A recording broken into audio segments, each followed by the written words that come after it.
And so when I say Chinese, I want you to scream out the nation that's associated with this. For example, if I say Chinese, you're going to say what? China! All right, let's say it with authority. When I say Chinese, you say what? China! All right, that's just a test right there. So here we go. Chinese. China! Russian. Russia! Italian. Italy! German. Germany! Swedish. Sweden! Korean. Korea! Egyptian. Egypt! Nigerian. Nigeria! Black. Exactly. Nothing. Tell him, Pastor. Tell him, Pastor. Black, nothing. Yes. I hope you were able to successfully identify the issue. The lion won't sleep tonight.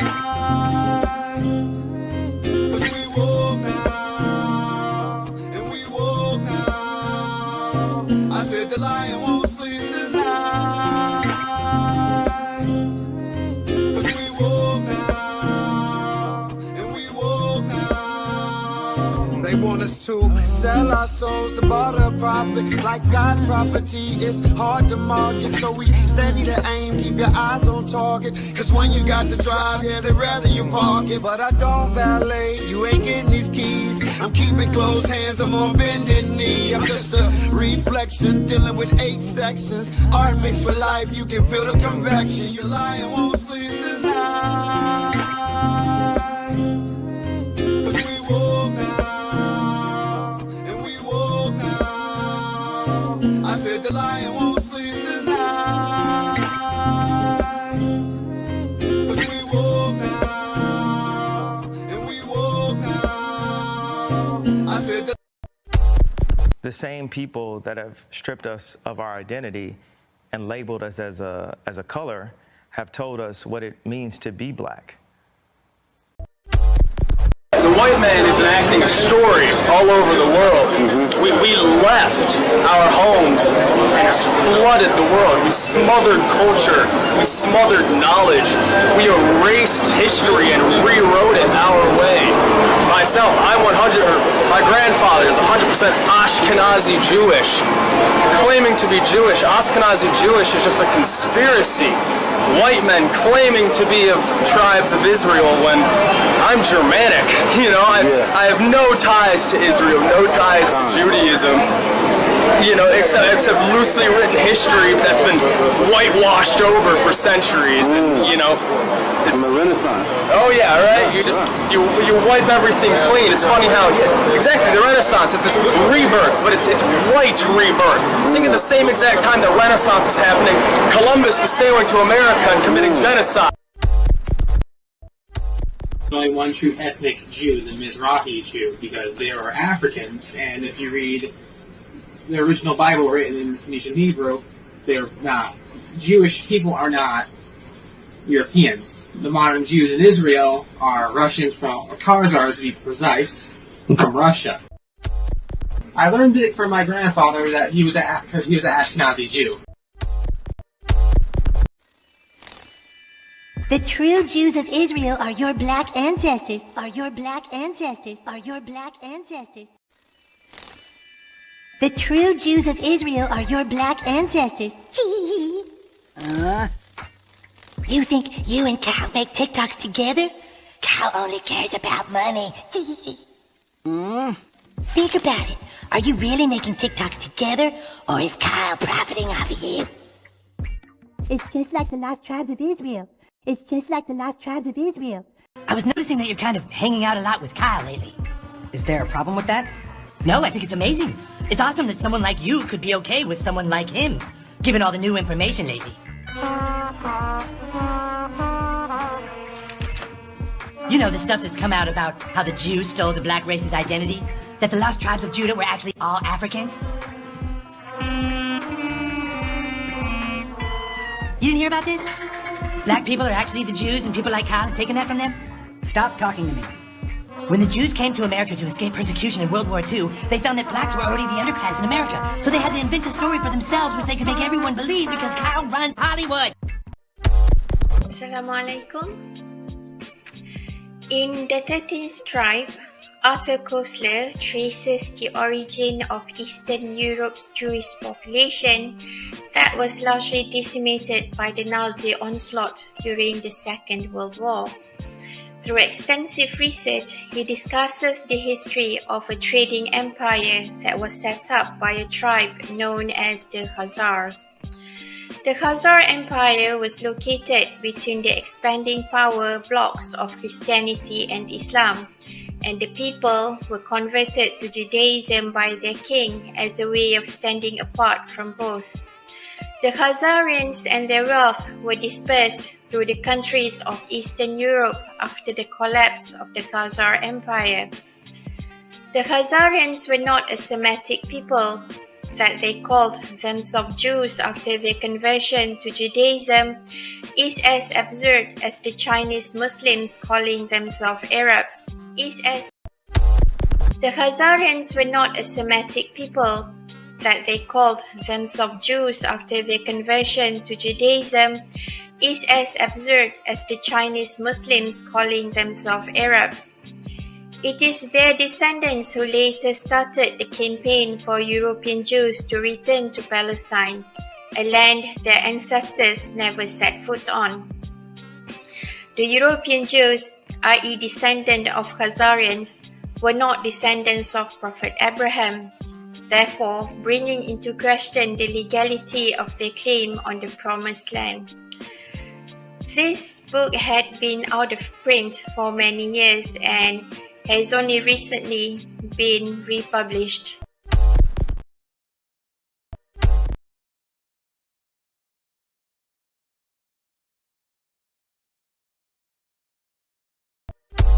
It does not matter what color Jesus was. What matters is that he came to the earth, lived a perfect life, died a death for the sins of the world, and then conquered the grave, proving that he is the Son of God. That's all that matters. That's all that matters. That's all that matters. It just doesn't matter. It just doesn't matter. It just doesn't matter. It just doesn't matter. It just doesn't matter. It just doesn't matter. Now I can't figure it out. If y'all are the chosen ones, shouldn't y'all be obeying better than me? I mean, I even try to keep the fourth commandment. Try to keep the Sabbath day holy. I've spent many of hours trying to figure out which is the right Sabbath day, because we know that old Catholic Church, something a little fishy about them, don't we? With that white Jesus. I mean, here's a white guy telling you black people that your Messiah is not a long-haired white European guy. Your Messiah is Hebrew, my darker-skinned brothers and sisters. When are you guys going to wake up and become kings and queens? Okay, I was just thinking about this morning. I grew up Baptist. I went to Vacation Bible School. I've read the Bible. I don't know if I'm interpreting it correctly, but if we are made in God's image, right, and the first modern humans originated in Africa, if God has a human form, God is black. God is black. God's people, the Most High has chosen, the Hebrews, the blacks in America, okay? We're about to see some power. Come on, y'all. You got to get out of this lie, okay? You got to get out of this lie. You have got to come out of this lie. This white Jesus that you are worshiping is going to take you to hell. Please wake up. Oh, in the name of Yahushua, wake up. Oh, I feel the Holy Ghost. Oh, hallelujah. Hallelujah. Yahushua is an alpha, strong, black man. He is a Negro. He is a Hebrew. I don't know what word you need to hear to understand who they are, but it is not me. I am not a chosen. You can get mad. It doesn't matter. This is how the Most High has done it. I'm a Gentile, and I know my place. But I'm called to tell all of these Gentile whites that I know that you are in the deepest deception that you have ever been in, and you have been in it your whole life. And the awakening is happening now. People are waking up. Why do you always talk about black men or black people? Please stop. Please go to Mexican people or Chinamen or white men. Please leave us alone. God bless. My friend, why are you being mean? Let me tell you a story, okay? Not just you, but everybody. Everybody's listening right now. So Martin Luther King Jr. says, I have a dream. But for me, I'm gonna tell you, I have a vision. I have a dream. But for me, I'm gonna tell you, I have a vision. I have a dream. But for me, I'm gonna tell you, I have a vision. So Martin Luther King Jr. says, I have a dream. But for me, I'm gonna tell you, I have a vision.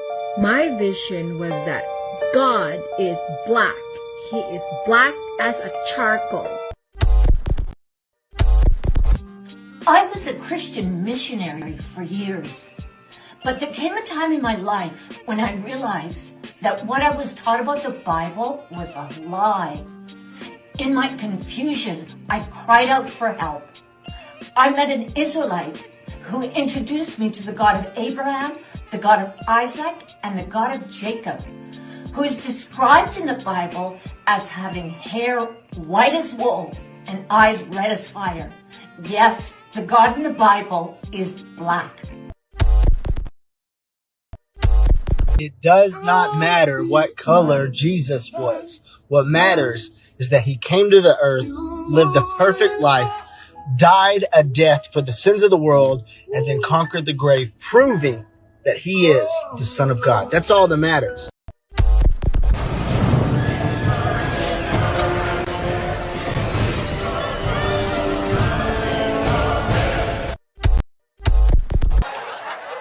That's why I'm convinced Jesus was black, you know, because he hasn't come back yet. Like, that's the...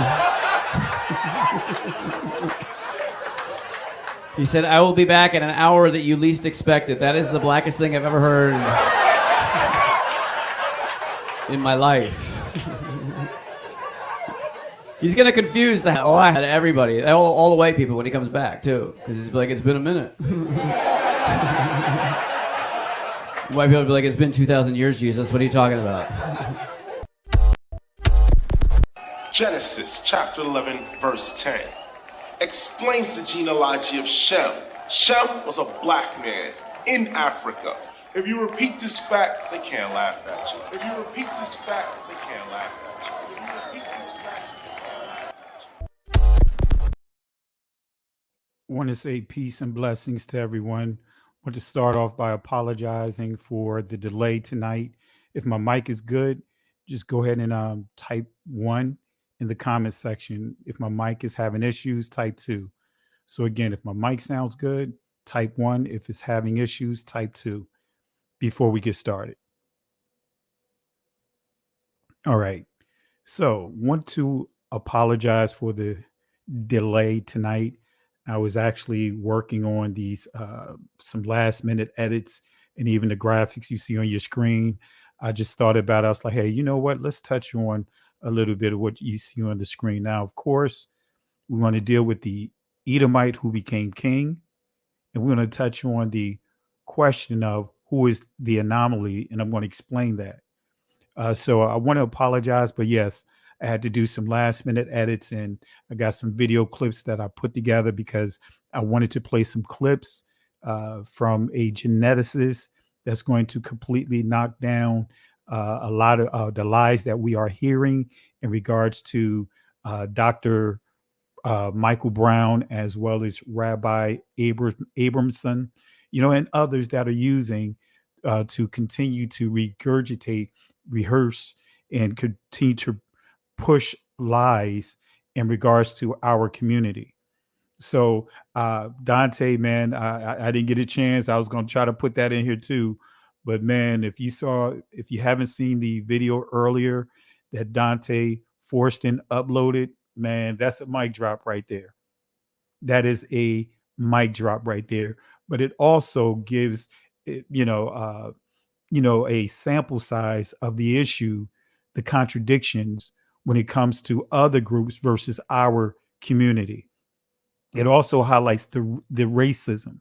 It also highlights how many, like Dr.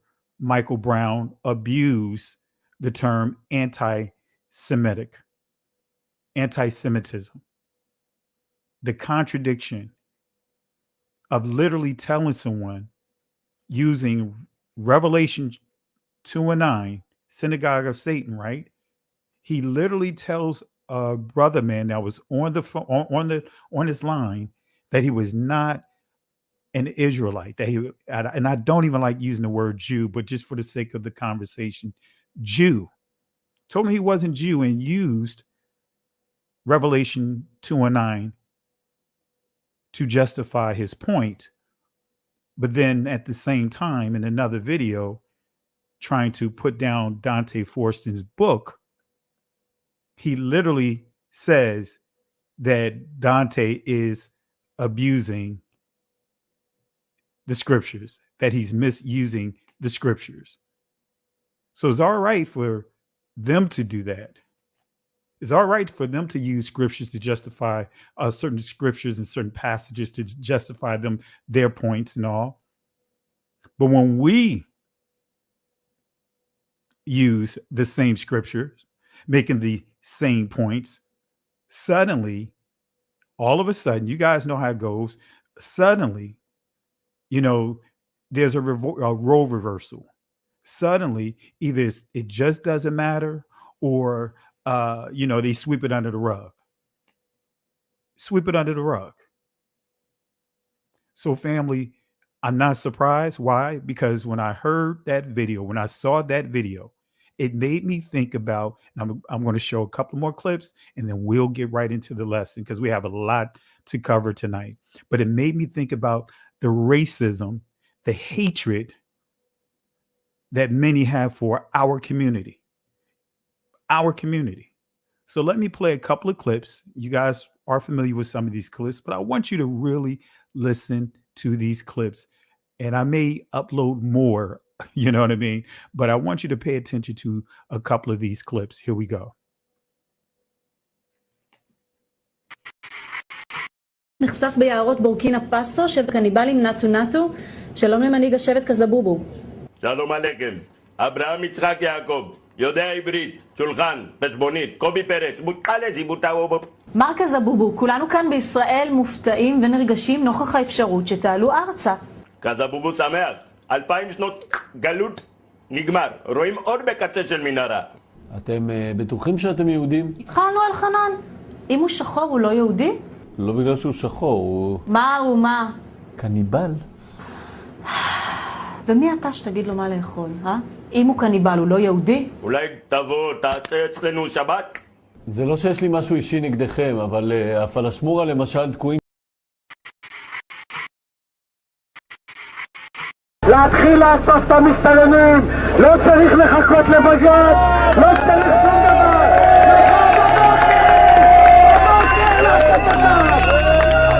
אני רואה חרא מחוץ לבית שלי, יריקות, פסיכופטים, אנשים שרק מחפשים איך לרצוח אותי בעיניים שלהם, אבל אף אחד לא מאמין לנו. אנחנו גזענים. אנחנו גזענים כדי לרצות לשמור על החיים שלנו ועל השפיות שלנו. אז אני גאה בלהיות גזענית. אני גאה בלהיות גזענית. אם אני גזענית בשביל לשמור על החיים שלי, אז אני גאה.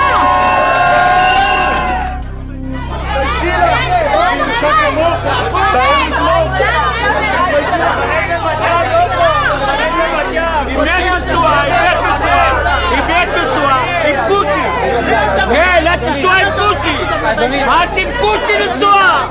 אל תשועה עם פושי! לכי את והוא! תלכי מפה! תלכי! אל תשועה עם פושי! לכי! לא מתפעלתם!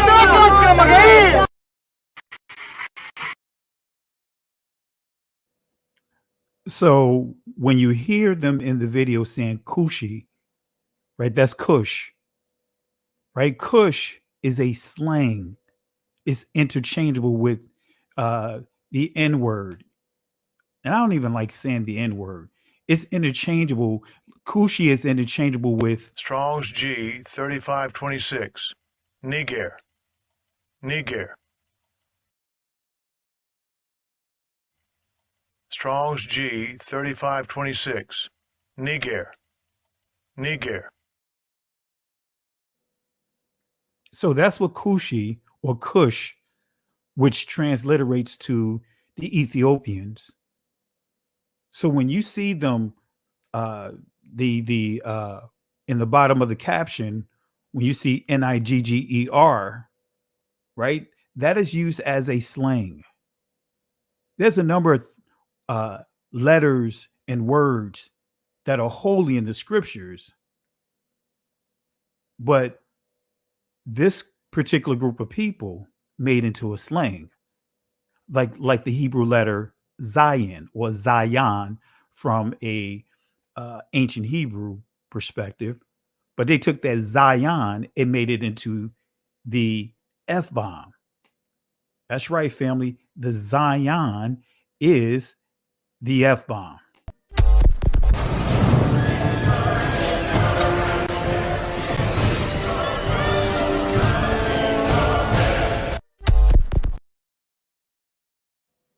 See, I could go a lot further. But I'm not going to do that tonight. So I'm going to go get right into the lesson because I want to explain Miles Morales and kind of tie it in to kind of set up this lesson here. The Edomite who became king. And yes, I may play a couple of videos of these guys because I want to make sure you guys hear the contradictions, but we're going to have an actual geneticist who is a Jewish geneticist, Johns Hopkins University, well-renowned, and we're going to let him completely knock down the lies that these two individuals have made when it comes to our community. So I know that you guys want to really figure out, how am I going to bring Miles Monroe into this discussion?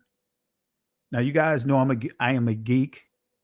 And for me, when I watch movies, when I watch things, I listen and, I pay attention to the, certain buzzwords. And one thing that really stood out for me about this movie was Miles Monroe being told that he is the anomaly. Right? This is Spider-Man Enter the Multiverse or whatever. I'm not sure if you guys saw it. Part 2. It's really a good movie to be an animation. Right? But I want you to pay attention to this. I know it's a cartoon, but family, one thing I learned from my father, a few things that I did learn from him. He told me, hey, even in these movies, they always put sprinkles of the truth within them. Don't just disregard it because it's a cartoon. Don't disregard them. Don't disregard it because it's a cartoon. And like the late Dr. Price, he said, just because it's a cartoon, the difference is they decided to use a cartoon versus having a person fill in the place, but it's still the same role. All right. So I want y'all to pay attention to this. Here we go. I want y'all to pay attention to this. So what is an anomaly? What is an anomaly? Because it's interesting that here it is. Miles Monroe was told that he is the anomaly. And in the scene that this was revealed to him or was told to him, it was at the height of him rebelling, said, no, I'm not receiving what you're telling me. So what is an anomaly? First, let's start off with the Oxford Dictionary definition of anomaly. It says something that deviates from what is standard, normal, or expected. Let me read it again. Something that deviates from what is standard, normal, or expected. Now let's go to the etymological dictionary definition of this word anomaly. Let's see what it says. We see unevenness, anomaly, unevenness, deviation from the common rule, inequality, uneven, irregular, something abnormal. Think about it when you see ab, right? That's synonymous to on, in other words, not. So something that's not normal. So be careful when you use words like aboriginal. Let me say that again. Aboriginal, because you're still saying that it's not original. Think about it. Aboriginal is still saying that that's not original. So you hear that term being used for the people of Australia that was there well before the British hijacked the place. They are referred to aboriginals. In other words, not normal, not original. Even the Native Americans hear the term aboriginal, right? Meaning not original. So when you hear the term abnormal, something that's what? Not normal. Now, I'm not going to make it seem like I just came up with that epiphany. Like me and my mother, we get in these deep discussions, and every now and then she'll throw a curveball at me because we get it in our discussions. And she literally corrected me for even using the term aboriginal. And I said to her, I said, you know what? You're absolutely right, Ma. I didn't even think about it. So family, anomaly, unevenness, deviation from the common rule, inequality, uneven, irregular. We see here not, right? On means not, right? Something abnormal. So think about this, family. Just going a little geek mode. I'm not going to spend a lot of time here, but this is going to help set the tone for this overall lesson. Miles Morales was told that he is uneven, a deviation from the common rule, abnormal for being Spider-Man. Let me say that again. Miles Morales was told that he is uneven, a deviation from the common rule, abnormal for being Spider-Man. He was called, right? He was called this or given this label or title. He was called this being an anomaly because he chose not to allow his father to become a possible blood sacrifice for the greater good. Let me say that again, because I know you guys may not have caught it. Because when you understand the whole movie, when I got to that scene and saw that scene, when you had Miles Morales inside Spider-Verse, right? And they in this special area, you know, whatever, was able to go into a portal to go to the special area, right? Think about this. He was all gung-ho. He was happy to be part of the Spidey team. Didn't realize there was so many out there, but he didn't realize that he was part of a bigger plan. He got his little temporary watch. You know how many of us are? We think that we have arrived. So when he got into meeting Miguel or whatever, who is the overseer of this Spider-Verse to make sure there's no anomalies or keep the anomalies contained, he began to, and he had a very nasty attitude towards Miles Morales. I keep saying Miles Moreau, but Miles Morales. So they began to explain to him the anomalies, how the anomalies occur.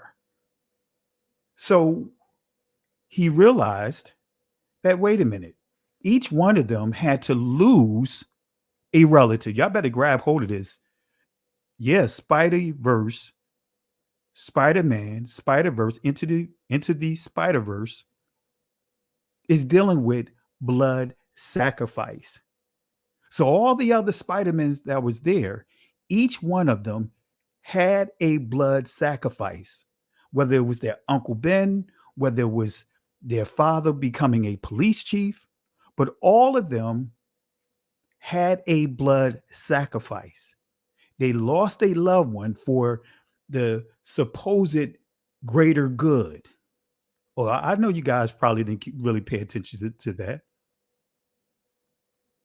So think about that. All right. So with that being said, Miles Morales chose not to allow his father to become a possible blood sacrifice for the greater good. And suddenly, guess what? Now they try to contain him. He said, wait a minute. You mean you're going to trust these algorithms? You mean to tell me I'm supposed to sit back and allow my father to die, to be killed, and don't do anything? And all of them try to reassure him that that's the right decision. All of them allowed a loved one to die in order to be part of this, you could call it fraternity, right? Sorority, right? Of being connected to this spider group. But anyway, I'm not going to go too far with that. So likewise, we the Negroes, right? We the Negroes, I'm going to deal with a particular group of Negroes. We the Negroes in the United States are considered to be uneven, a deviation from the common rule, abnormal for being blood descendants of the ancient Israelites. Let me say that again. Like this character, Miles Morales, let me say that again. Like this character, Miles Morales, we the Negroes in the United States are considered to be uneven, a deviation from the common rule, abnormal for being blood descendants of the ancient Israelites. We are asked to denounce our connection to the ancient Israelites, right? Practice Judaism and become a Jew. Let me say that one more time. We are asked to denounce, right? Denounce. For those that, have proven or whatever the case may be that we are blood descendants of Israel. But guess what? We are being asked to denounce our connection to the ancient Israelites, practice Judaism, and convert over to being a Jew. You know what you are? You're an ancient Israelite. Ancient Israel, that's who we are. That's who we are. So if you give me time, if you give me time, all that he said, no, we don't have so many years. I know. Look at this. This is pages and pages of notes, and I promise we'll give more teaching. But here is my challenge to you. All right. I'm hearing some of your traditions. It's like the days of the Bible. Yes. Do you want to remain ancient Israelites, or you want to be Jews? Do you want to remain ancient?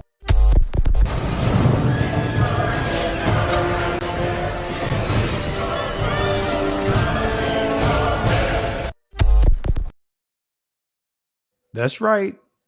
Are you willing to denounce your ancient Israelite heritage, practice Judaism, all for the sake of getting your shiny nickel? Are you willing to give up your dirty dime, free from religious influence of Christianity, Islam, Judaism? That's right, Judaism and other systems of religion that have suppressed our community. Are you willing to denounce your ancient Israelite heritage, your identity, and practice Judaism all with the goal of becoming something that's already designated for you. Isn't that's a delusion? To offer you something that's already yours, but packaged under the word Jew. So everyone can tell his story, but he can't. Notice in the movie, in part 1 and part 2, everyone can tell his story. Hello, I'm Miles Monroe. And even when you look at part 2, it's not Miles telling his story in the beginning, right? It's not him. It's someone else telling his story. So everyone can tell his story. But when he wants to tell his story, there's a problem. When he's coming to the realization that he don't have to let anyone else tell him his story, now all of a sudden they have like a intervention moment that everyone is coming at him. All the different Spider-Mans and all of them are coming at him. Doesn't that sound familiar? Everyone can tell his story, but he can't. Doesn't that sound familiar? Likewise, everyone can tell their own story, but the Negro. Anyone can say that they are Jewish, but the Negro. Especially when we're dealing with the Negroes over here in the United States. We get disrespected from everyone. You don't hear a lot of this disrespect being, from these religious systems going at many that's over in Africa.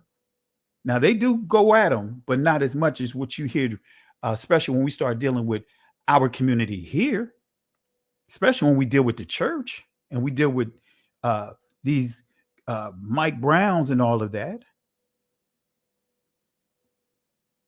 We are the only ones that cannot tell our story without being ridiculed. Just like Miles Morales. Everyone was trying to tell him his story, but he's like, no, I'm going to tell my story. Again, everyone can tell their own story, but the Negroes. Anyone, anything, but the Negroes, right? Anyone can be Spider-Man, even a pig, but not the Negro. Right in this movie, right? A pig can be Spider-Man, but not the Negro. So much so, right, that the main character, they had to make the main character mixed. Miles Morales, in order for him to be accepted as the main character, they couldn't just make him, give you the example of a successful husband and wife like the Cosby Show. So Miles Morales, they had to make the main character mixed. But he's the anomaly, right? But even a pig, a spider pig, a spider cat, a spider T-Rex, anyone can be Spider-Man, but they are not called the anomaly. Who's called the anomaly? Who is called the anomaly? You have a sister, right, who is part of the Spider-Verse, who is leading the way, right along with the Spanish or Mexican, I can't tell which the main character that's protecting the Spider-Verse is, but all of them are coming at who? The one they call the anomaly. So anyone can be Spider-Man, even a pig, but not the Negro, right? And guess what? Any and everyone can be a so-called Jew, but not the Negro. Anyone. The Messiah can look like anyone else, but not who? The Negro. See, I'm going somewhere with this, family. That's why I want to, modify this lesson with this here, because I got a couple of bombshells I'm going to share with you guys. But I have to build this up. Some of this is you guys going to remember some of this from the last lesson that I did, right? Had to take it down because YouTube was trying to give me a strike. So I took it down. But guess what? I'm doing it again. But I'm doing it in a way that is going to be more strategic and shouldn't be taken down. So any and everyone can be a so-called Jew by conversion, but not the Negro. Anyone can say that they are Jew per se, but not the Negro, especially the American Negro, the Negro here in the United States. Because I have a clip. You don't have anyone, I haven't seen any videos on this video that I've played. And this is, I can't remember the pastor's name down in Jamaica. There wasn't any type of debunk or debate videos or expose videos or anything like that over this video here. I'm so glad you're here because you can bring great clarity. Can you tell us a little bit about the Sephardic Jews and how they were scattered because they went west? I sure can. Because the reason why I want to is because a lot of them, and a lot of people don't know this, are in the Caribbean. They are. In the islands. And you're one of them. I know that. One of them. I know that. Because, a lot of folk don't know that those roots are there. One of the first batches of slaves that came to Jamaica, they were the Sephardic Jews. It's documented. And they're all over the Caribbean, South America, Central America, and even the South Central United States. Wow. And DNA testing is a factor in all this now. So, family, we're going to address some stuff here tonight. Now, I'm not going to be able to do it tonight, but I am going to do a special lesson when it comes to these titles, Sephardic Jews. That is a political title. It's not based off of anything but politics. Just like these other labels that's connected, that coincides with this community. But that's a whole nother subject, but I'm not going to get into it tonight. So let's go ahead and layer this, family, because I'm layering this way. I'm going to build it up this way. It's not for all you guys that have already been in this truth for quite some time, but this is for the babes, those that may come across this video for the first time. So please do not be like that. You know how sometimes you always have that one person that already heard your joke. You getting ready to tell a joke to a group of people that didn't hear the joke, but that one person got to mess it up. Don't be that one person. Don't be that one person. Let those that are new learn. So don't let the cat out of the bag, so to speak. So this is part of a lesson that I taught for almost 10 years. But I for 3 years, almost 4 years straight, I taught the same message to our assembly for almost 4 years until they got it. Explaining to them what is heritage. It was a lesson that I did titled Identity Theft. So tonight, I just want to walk you through because this is important. These nuggets are important to understand where I am going at with the Edomite king, the Edomite who became king of Judah. So what does families, what does tongues, what does land represent? They represent a nation. Let me say that again. This is coming from Genesis chapter 10. And I'm not going to explain it, but I have videos titled Identity Theft. I'm not going into details. But what does families, tongues, and land represent? What do they represent? They represent nations. Those are the three pillars of what constitutes a nation, being recognized, a group of people being recognized as a nation. Those three pillars are requirements of being considered a nation.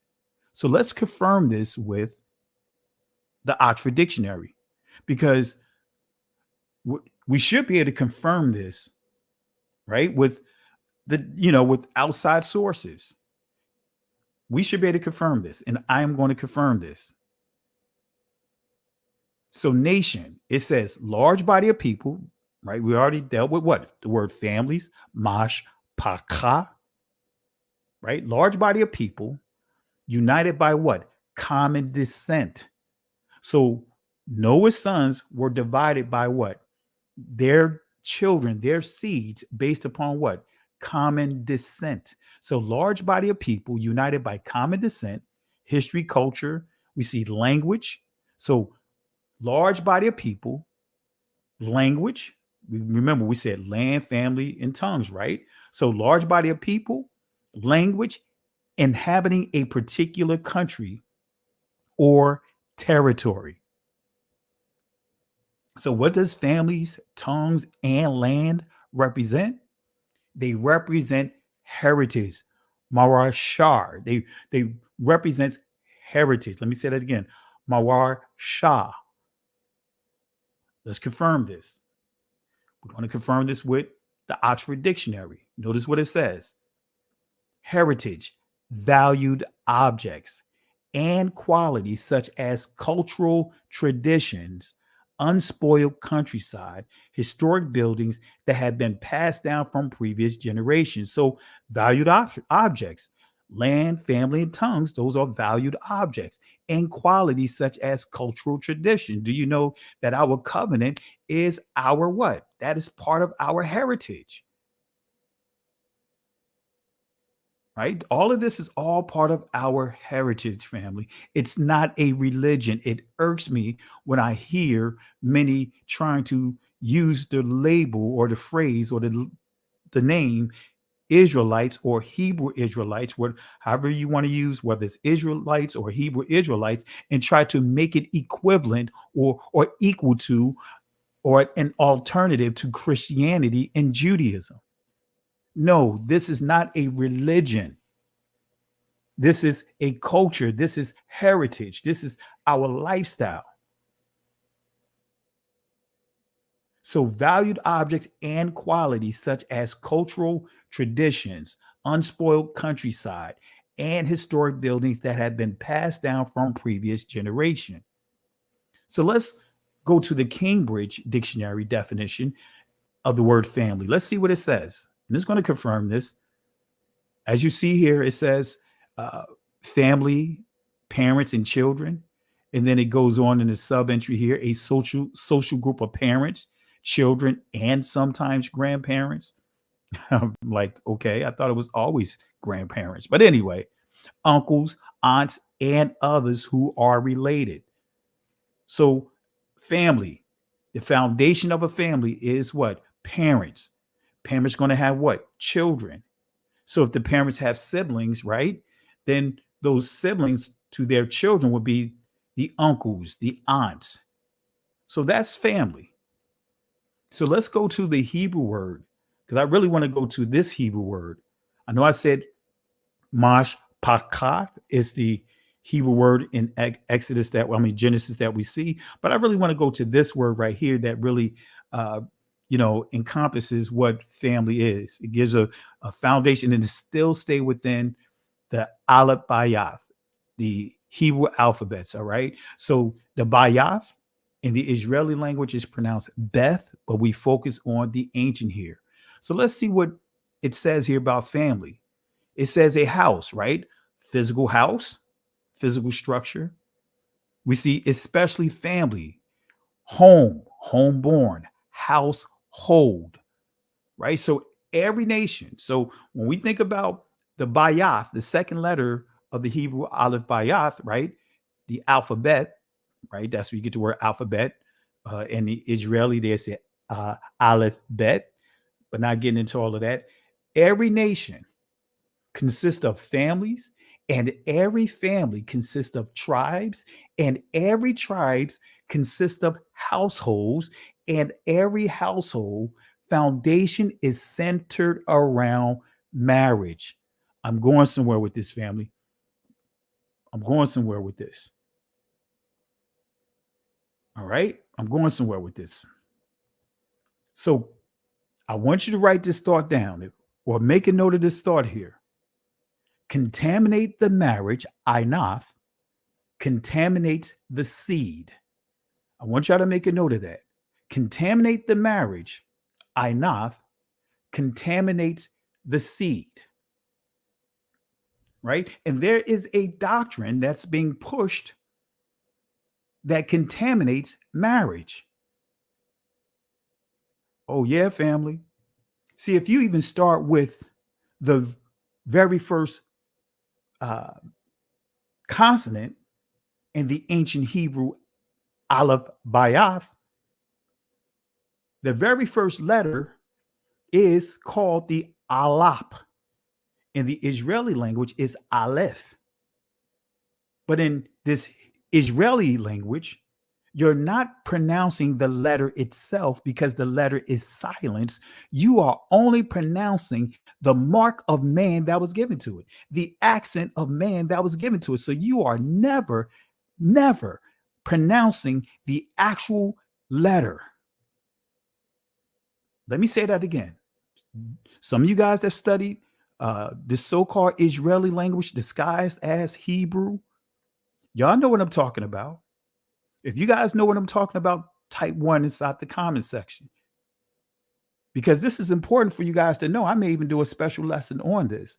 As a matter of fact, I may start doing opening the Bible study to many of you guys that are following me here, because I try to keep that stuff separate because of a lot of the crazy stuff that is out here. But if you want to be part of our Bible study, our stream, not StreamYard, but Zoom, we do this stuff I teach all the time internally. So you guys know what I'm talking about. Let me give some shout outs here who responded here. In Focus to See, know what I'm talking about. Monica Dixon knows what I'm talking about. Bethia, she knows what I'm talking about. I Am Peace, know what I'm talking about. Let's see who else here. Connie Johnson, shout out, sis. Really appreciate the love and support. Knows exactly what I'm talking about. Leah knows what I'm talking about. Daya knows what I'm talking about. Let's see who else here. Right? Priscilla Sharp knows what I'm talking about. B. Harris, shout outs to you as well. Thanks for the love and support. Knows exactly what I'm talking about. Sharon Black. See, unfortunately, right, no matter how many times I teach, and then they know this, many want to hold on to the delusion and mock those that are actually speaking the ancient language. So just so that way, for those that may be watching for the first time and may have heard this for the first time, let me allow you to hear this clip here, because the O sound wasn't originally part of the ancient letters, the ancient dialect, the ancient words. The O sound, which the U comes from the O. If you understand linguistics, if you study linguistics, you'll see that, and you'll learn that all the vowels come from one vowel, and that's the ah. Everything else is what? A manipulation, a diminution of the first letter. So let me play this real quick. Here's a chart that summarizes vowel class and length. And you can see across the top the three classes, ah, e, and u.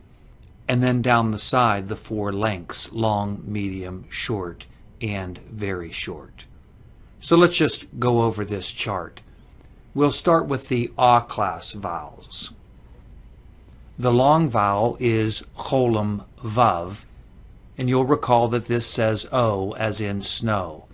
Now you might wonder why an O vowel is in the ah class, and this is because of historical considerations. Originally, there was no O sound in Hebrew.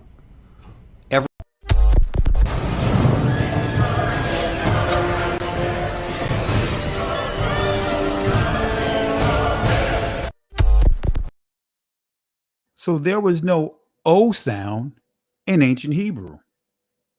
Let me say that again. There was no O sound in ancient Hebrew. So how do you get Elohim? because the first letter is not pronounced, the aleph, or the alap in ancient Hebrew, aleph in the Israeli language. So that in itself tells you that's not the truth. But then you had lo. Where did that O sound come from? See, at least when you study Arabic, you'll hear Allahim. That's closer, but it was no E sound. That's a whole nother discussion. But Allah is the key. Then when you study Aramaic, it's Allah. So just those two Shemitic languages alone, Deuteronomy chapter 17, Deuteronomy chapter 19 says, in the mouth of what? 2 or 3 witnesses in order for that thing to be established. So how did we get Elohim from Allah Hayam in ancient Hebrew, Allah Ha in Aramaic, and Allahim in Arabic? How do we get Elohim? Contaminate the marriage, contaminates the seed. So when you put a mark on that very first letter, you now modify and can manipulate what a father is, what a mother is. And we're seeing that today. And I'm going to prove that to you. The first word that you will learn in the Hebrew lessons will be father, which is Abba. That's the first word you learn. The first 2 letters will teach you Abba.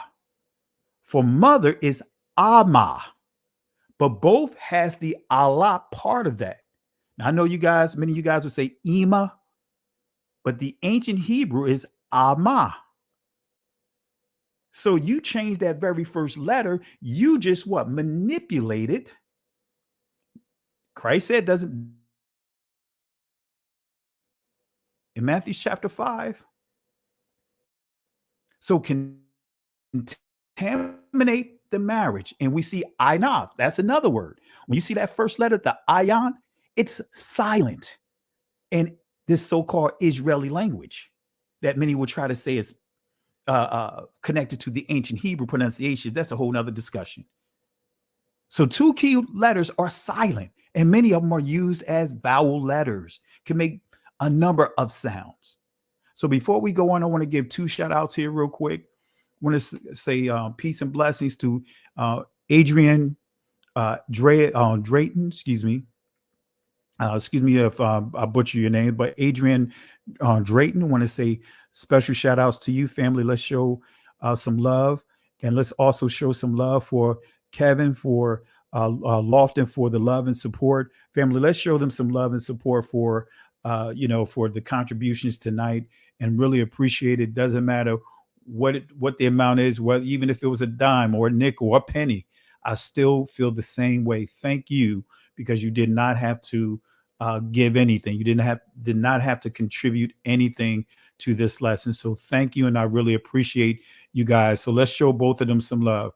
All right, Adrian, as well as brother Kevin. Let's show them some love, family.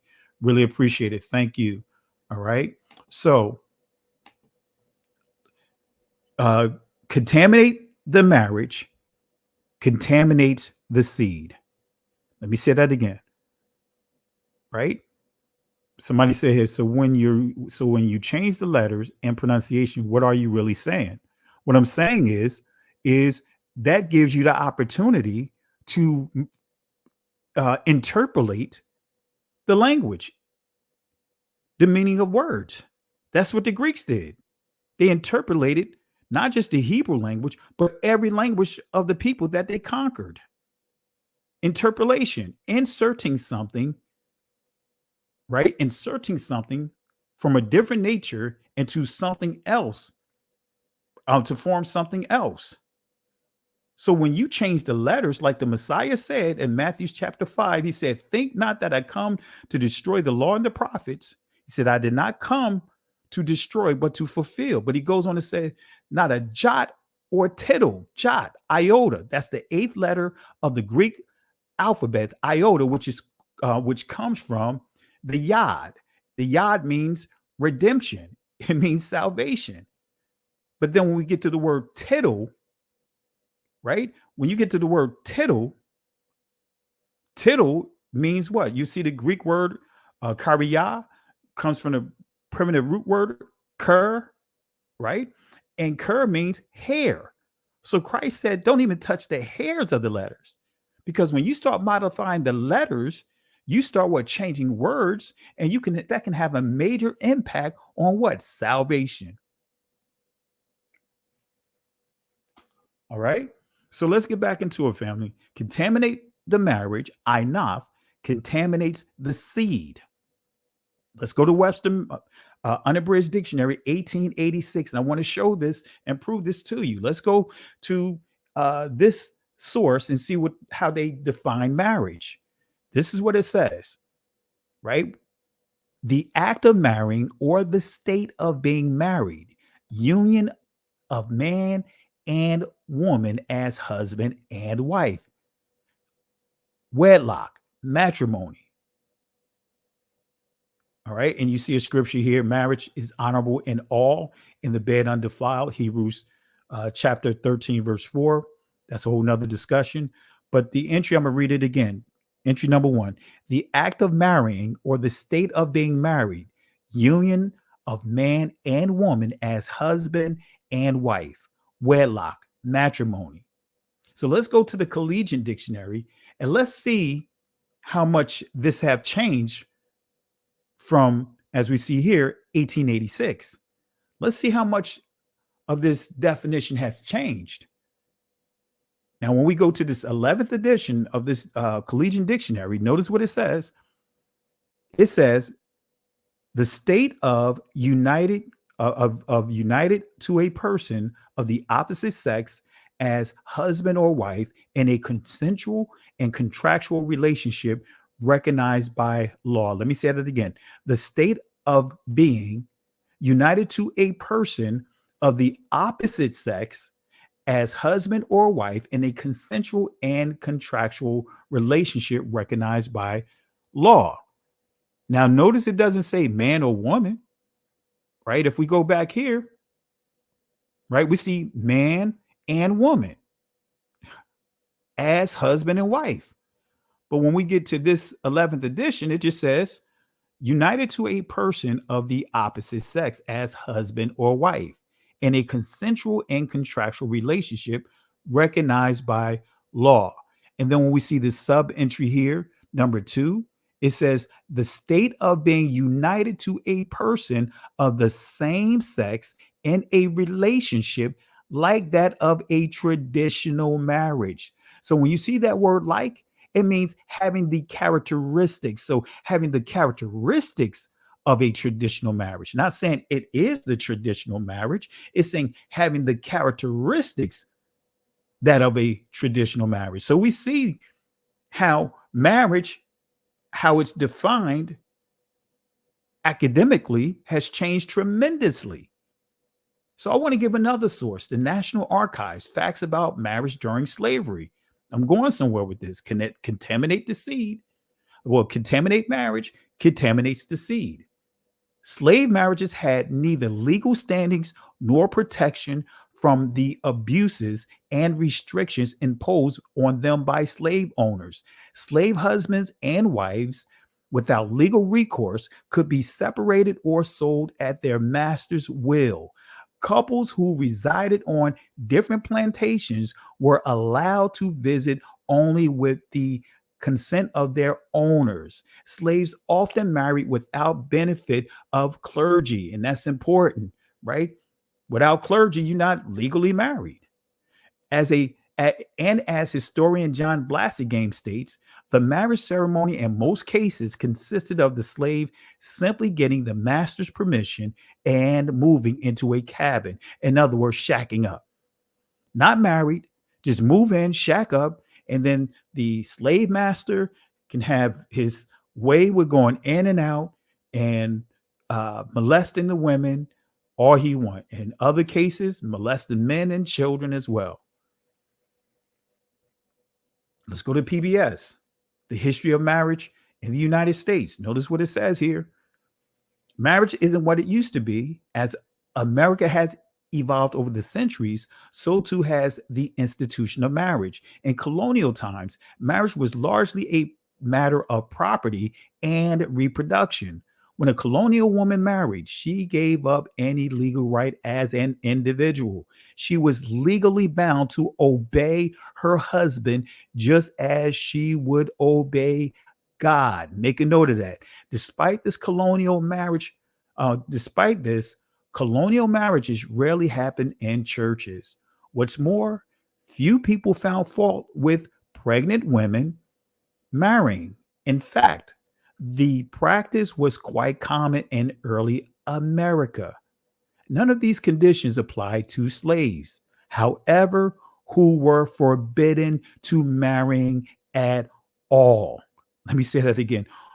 When it came to our ancestors, they were just pretty much shacking up. That's why they were able to be sold, taken away from each other, because they were forbidden to marry at all. Free African Americans were allowed to marry, but not across racial lines. Those laws continued in many states well into the 20th century. So remember, slaves were forbidden to marry. Contaminate the marriage contaminates the seed. So what is marriage? Anath. What is marriage? Let's go to Genesis chapter 2, starting at verse 22. Let's see what it says. And the rib which Yahweh Elohim had taken from man, made he a woman, Asha, and brought her unto the man.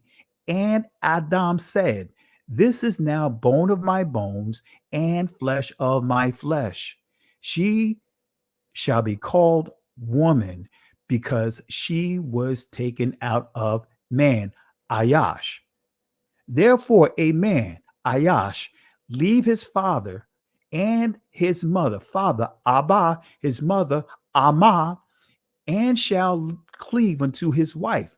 Let me read this again. And therefore shall a man, singular, leave his father and mother and cleave unto his wife, singular, and they shall be what? One flesh, Akkad Bashar. And they were both naked, the man and his wife, right? Man singular, wife singular, and were not ashamed.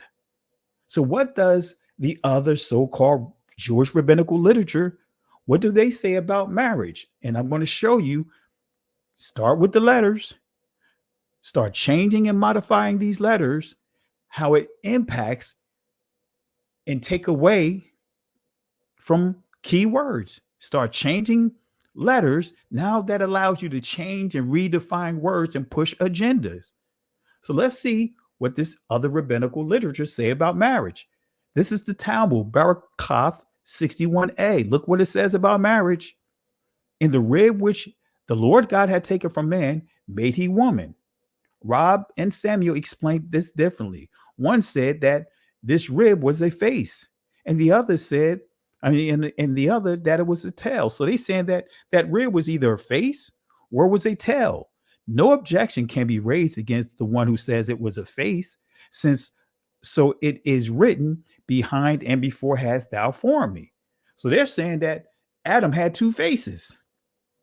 So let's go to another portion, another book in the Talmud, Eruvin 18a. Let's see what it says about marriage. It says the first man had two full faces. So now they're saying that the man looked like Shakti, right? You know, the Hindu goddess with three faces. So it's saying man had two full faces. And they used the scripture, thou hast shaped me behind and before. It is written that the Lord God builded the side, etc. Rob and Samuel differ on the meaning of side. One explains a full face and the other explains a tail, according to him. Now, when we go to the Jewish Midrash, notice what we see about the Midrash. That's why I stay clear from all this stuff, right? It says here, when the Holy One, blessed be he, created Adam, he created him an hermaphrodite. You see that here on your screen? I gave you 3 sources coming out of this other rabbinical literature saying that the Most High, when he created Adam, he created what? A hermaphrodite. For it is said, male and female created he them and called their name Adam. Right? And see, contaminate to marriage, start by what? Changing the language. Then you start seeing all kinds of crazy teachings like this being taught among people. Milamed, it teaches us that Adam not only named the animals, but he dated all the animals. But he was not able to be at peace with any of them until finally Chava was created. Hashem didn't have a problem with that? I mean, dated means, I'm trying to use a nice word. What does dated means? What do you mean by dated? Dated means he took her out to Pisgah. Dated. They went out to the Chosan. They had a little, Monte.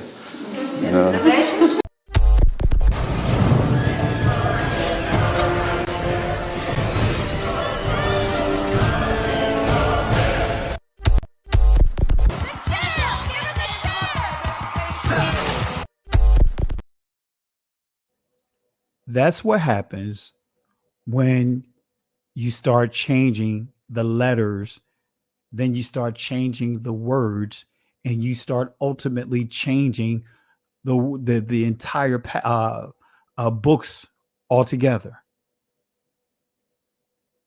All right. So we're walking this thing out, family. So contaminate the marriage contaminates the seed. Let me say that again. Contaminate the marriage contaminates the seed. So every nation, going back to this point, every nation consisted of families, mash, pakath, and every family consists of tribes, matah, and every tribe consists of households, bayath. And every household, bayath, foundation is centered around marriage, inath, and every marriage is to produce a seed, zara. That's the word. So contaminate the marriage contaminates the seed. I'm going to keep reiterating that point. Have you ever asked yourself the question of why does it seem to be a major push for mixed marriages? Now, family, does it seem like there's a major push for mixed marriages now? You see it all on the commercials, especially what I'm really focusing on is Caucasians with Negroes. That's what I'm really focusing on. Have you noticed that there's a major push for whites to marry blacks? And if you agree, type 1. If you disagree, type 2. Have you noticed that there's a major push? It seems that way to me. All in the commercials, and it seems like there's a push for mixed marriages in terms of blacks marrying whites. That's what I'm referring to, and I want to make it clear. Blacks marrying our oppressors. Blacks marrying the very people who enslaved us, marrying to them. It seems like there's a major push on that. And I'm going to just read some of the shout outs here, use this as an opportunity to give shout outs. Sister Carol said she agreed. Shout outs to my sis here. Thank you for the love and support. And Focus 2C agrees. 1. Yaquaba, peace and blessings, my brother. 1. Eve Fowler, yes. 1. Sharon Black, 1. Bethia, 1. Monica Dixon, 1. Yanis, 1. Second Exodus, shout outs, my brother. 1. Miss Woman of God Daily, 1. Simo 27, 1. Leni, 1. Kemet, 1, or Kemet, excuse me if I pronounced it incorrect. I'm used to saying Kamat, all right, from a Hebraic pronunciation, but peace and blessings. Malaka, 1. Peace and blessings to my sister holding it down up north. Tamara Yah, 1. Michelle Jones, 1. Inspired Identity. Peace and blessings to you. Really appreciate the love and support. Leah, 1. Daya, 1. Mr. Undisputed Champion, 1. Big Time Push. Cynthia Spence, 1. Mona Mitch, 1. Priscilla Sharp, 1. Nolene Cobb, 1. Brass Reeves, 1. Sabbath Rest, 1. All right. So we see this here, and I think this is unanimous here. All right. So again, and I'm focusing on our people marrying the oppressors. That's what I'm referring to when we see this major push. I'm not trying to make anyone feel bad or anything like that, but I just want to point out my observations, what I see with this major push by way of what you see on television with these commercials and movies and so forth. So have you ever asked yourself the question of why does it seem to be a major push for mixed marriages? More specifically, mixed marriages among our community with Caucasians was pushed by the British government as part of their naturalization laws for Black Jews. I know you guys probably didn't know that. I'm about to drop a major one right here. More specifically, mixed marriages among our community with Caucasians or whites was pushed by the British government far as how they define marriage among our community during slavery as part of their naturalization laws for Black Jews. I know some of you guys have said like, oh, come on, Pastor, you're going to have to show me that one. I know I can even sense it. I know I can't see you guys, but I can sense this here.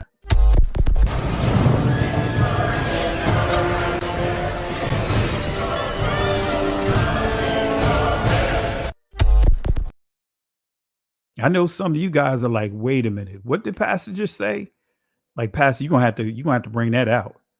You have to bring that out. Let me show you. Let me give you proof here, right? This is coming from the source, Repeal of the Jews Naturalization Bill, AD 1753. This is before the United States broke free of Great Britain. Page 106. This is where United States was British territories. This is where the islands, right? The Caribbean islands were British territories. Let's see what they say on page 106 of this source. So this is what you see here, right? All I did was put my page rip effect here. So this is what I'm going to be reading here. And I'll explain it as we go along. Right? As to the first of these rules, I am sure it stands in need of no illustration, but as to the second, I shall suppose that for strengthening our sugar colonies and for peopling them with subjects instead of slaves, a scheme were proposed for naturalizing all the blacks born, and any of them without any other condition whatsoever. I will say that our adopting such a scheme would be ridiculous because their progeny would always continue to be a distinct people. Now, what is this saying? Why are they saying it's ridiculous? Right? What they're saying is make the Black Jews, make the Negro Jews, make the Negro Israelites, make them, right? Make them. Let's add some conditions. Let's make them servants. Let's make them citizens. So that way, what? And their ideas would push the agenda of the British. They will continue to push that agenda. They will be completely dedicated in alliance with Britain. I'm going to show you here. So that's what this is saying here. All right. So it goes on to say, but if the conditions were added, so they're saying we agree if you add these conditions. We don't agree if you don't add any condition. That makes absolutely no sense. You got to add some additional conditions if you want to define marriage that way among the black Jews, the blacks who want to become citizens of Great Britain. So, but if the conditions were added that no such blacks should be naturalized unless they declare themselves what? Christians. So these black Jews had to denounce following Torah and declare themselves Christians, and that no such black man should be naturalized unless he married a white woman, nor any black woman unless she married a white man. The ridicule of this scheme would be very much softened. So he's saying if you add this to it, if you add these requirements to becoming a citizen, if you add these two recommendations, then it wouldn't sound like a silly plan.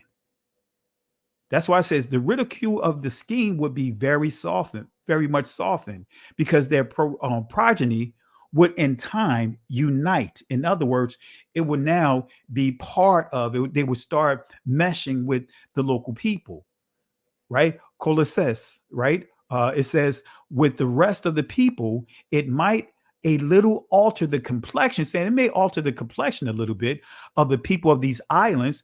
What islands? They're referring to the Caribbeans. They are referring to all the British territories, which is included the United States. It might be a little alter the complexion of the people of these islands, but they would all become the same people and would look upon themselves in no other light than as subjects of Great Britain. Come on, family. It's right here. It's right here. It's right here. Contaminate the marriage, contaminates the seed. So the agenda behind mixed marriages, having the black man to marry the white woman and the black woman to marry the white man, is so that way it'll reduce, kind of ease their tone, lighten them up a little bit, won't completely dissolve them of their dark complexion. But it says here, and would look upon themselves in no other light than as subjects of Great Britain. They'll still be servants. They'll still be slaves. Didn't have time to put a additional source in here, but it's all good. So how important is the seed?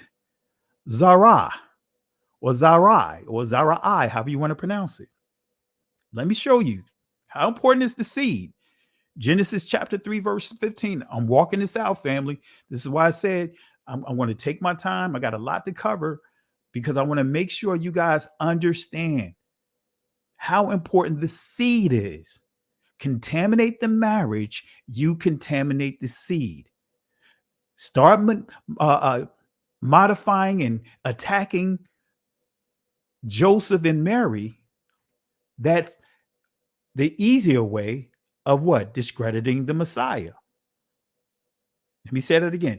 Start manipulating, interpolating the scriptures of exactly what it says about Joseph and Mary. Then you start what? Inserting doubts about the Messiah versus going exactly off what the word says. Many would say, hey, Joseph and Mary they were already married. I mean, not married. They were already, Christ is Joseph's actual biological son, which the scriptures make it clear that he wasn't. Virgin simply means a young woman. But that's different. That's not what it says when you read Torah. That's not what it says when I say Torah. Or should I say the law? When you get into Deuteronomy chapter 22. Either 22 or chapter 22 or chapter 24. Miriam was clear that she was not with a man. Joseph was ready to put her away when he found out she was pregnant and was convinced by the Holy Spirit not to put her away. So what are you saying? Anyway, I encourage you guys to watch the lesson I did titled Something About Miriam or Something About Mary. And I'll walk you through the entire the scriptures, the Hebrew words, and all to give you proper clarity exactly what the scripture says and what it means. But anyway, Genesis chapter 3, right? Starting at verse 15. I have verse 5 here, should be 15. But and I will put enmity, ayabah, between thee and the woman, and between thy seed, Zara, or Zarai, and her seed, and it shall bruise, shawap, in the Israeli shup, but the ancient Hebrew shawap, thy head, Ra'ash, and thou shalt bruise his heel. Let me read it again. And I will put enmity between thee and the woman, and between thy seed and her seed. It shall bruise thy head, Ra'ash, in the Israeli Rodesh, and thou shalt bruise his heel, Akwab. It shall bruise his heel. All right. So what is enmity? Let me explain enmity real quick. Enmity, the state or feeling of being actively opposed or hostile to someone or something. Let me clear my throat real quick. All right. So let me read this again. Let me go back. The state or feeling of being actively opposed or hostile to someone or something. In other words, enmity means active hostility. Proactive, active hostility. So contaminate the marriage. Remember this thought. I'm going to keep reiterating this point. And you contaminate the seed. So was contaminating the seed, what was contaminate marriage, which would ultimately contaminate the seed, the primary agenda of the fallen angels? That's something to think about. This is all still identifying how an Edomite became king of Israel. So was contaminate marriage, was this contaminate marriage, which would ultimately contaminate the seed, the primary agenda of the fallen angels? I know many of you guys followed and research and know a lot about the fallen angels. But was that part of their agenda? Let's explain this real quick. Genesis chapter 6, verse 4. It says here, there were giants. And I'm going to say this from the ancient Hebrew. I know many in the Israeli be Nephilim, right? But I'm pronouncing this from the ancient Hebrew. There were giants, right? Napal Yam in the earth in those days.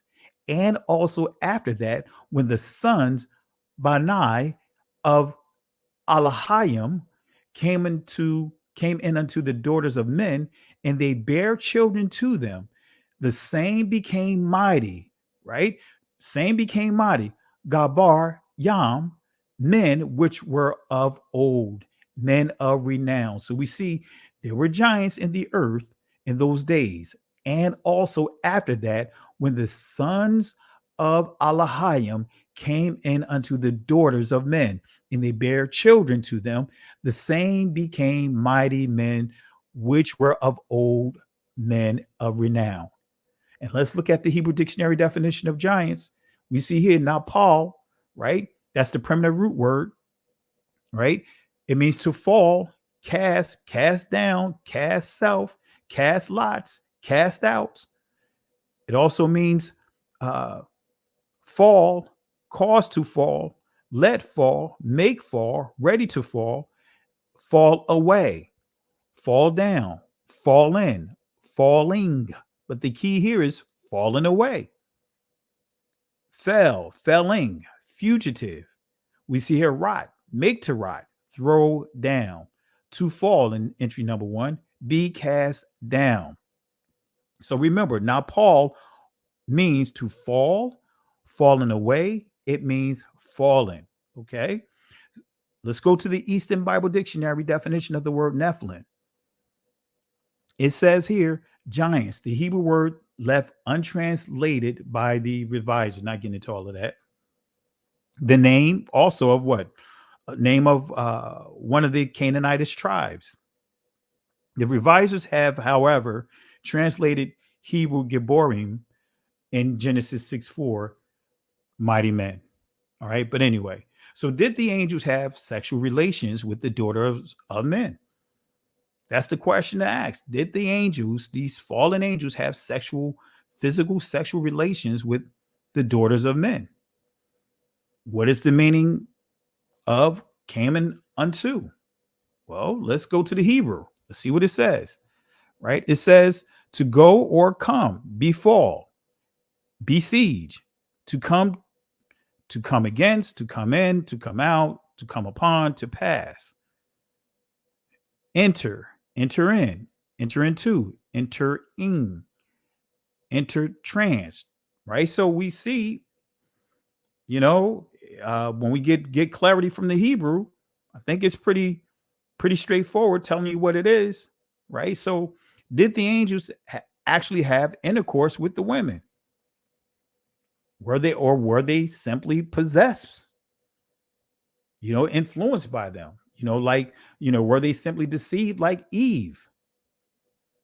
So why didn't the writer use the word no, which is the Hebrew word is yadai in the ancient Hebrew? Why didn't they use this word no, which we see that word used for Adam knew Eve, which means intimacy in that text and how it's used, but to know, recognition, acknowledge, acquaintance, advise, answer, appoint, assuredly, be aware, be diligent. But when we go to the etymological dictionary of this word, we see here perceive a thing to be identical with another, to be able to distinguish, perceive, or understand as a fact or truth. But here's the key: to experience, live through, to have sexual intercourse. In other words, being intimate. All right. So remember, not Paul, which you get the word Nephilim in the Israeli, was not only used for the transliterated word giant. It didn't just mean giant, but it also means bully and tyrant. Think about it. Doesn't that almost sound like Esau? Because Esau was a man of the field. Doesn't it sound like Esau was a bully? Esau was a tyrant. When you understand this definition of not Paul, the primitive root word doesn't just mean giant, but it also means bully. It means tyrant. It also means fall away. All right. Just depends on what text you're using it in. Now, I want to make it clear, I'm not saying Esau was a giant, because that's not what the scripture says, but I'm just showing you that this word here means, it can mean giant. In other words, a large size, the size of a person, but also can mean the character, bully, tyrant. Okay. So remember, contaminate the marriage and you contaminate the seed. We're getting there. You guys remember this here? We're walking this thing out, family. We're making good time. We're walking this thing out, making very good time. Shakespeare and the Jews, James Shapiro, 1996. You guys remember this, but I'm going to go over this again because I want to make sure we understand this, because, we know the lies of Dr. Brown, Rabbi Abramson. So I'm going to reiterate this source again. This is James Shapiro, Shakespeare and the Jews, page 266. Look what it says. The accumulated experience over 100 years of travel, trade, and conquest had convinced Europeans that some of the accepted stereotypes of Jewish racial otherness, including the belief that Jews were black, need to be qualified. So what they're saying is, this is back, in the 16th century, saying that they need to confirm whether or not the Jews were black. All right. They were having this conversation back then, dark melanated people. So they didn't just want to say that they were, but it said they needed to prove this. That's why it says, where you see needed to be qualified, they're saying they need to prove this. When William Brereton jotted down his impressions of the Jews in the synagogue in Amsterdam in 1635, he noted that the Jewish men are most black and insatiably given unto women, drawing here on contemporary prejudices, linking blackness and licentiousness, right? In other words, the stereotypes we see today, that all we want to do as a people is party, have sex, drug, that type of thing. So they were dealing with, our ancestors were dealing with those stereotypes back then. Okay, so he noted that the Jewish men, mostly black, are most black, rather, not most, he said, are most black and insatiably given unto women. All right, but it goes on to say, and when the Scottish minister Robert Kirk toured London in January 1690, so almost 60 years later, 55 years later, he went to the same synagogue, and notice what it says he said about them. He also paid a visit to this synagogue there, where he observed over 200, and he said over 200 Jews worshiping. He noted in his journal, let me say that again. He noted in his journal that they were all very black, right? Didn't say that they were, olive. Didn't say that they were Middle Eastern. Didn't say that they were Arabic looking. He said that they were black. They are referring to Negroes here. And I know you're going to always have that one to chime in and say something like this. It does not matter what color Jesus was. What matters is that he came to the earth, lived a perfect life, died a death for the sins of the world, and then conquered the grave, proving that he is the Son of God. That's all that matters. That's all that matters. That's all that matters. It just doesn't matter. It just doesn't matter. It just doesn't matter. It just doesn't matter. It just doesn't matter. It just doesn't matter. It just doesn't matter. It just.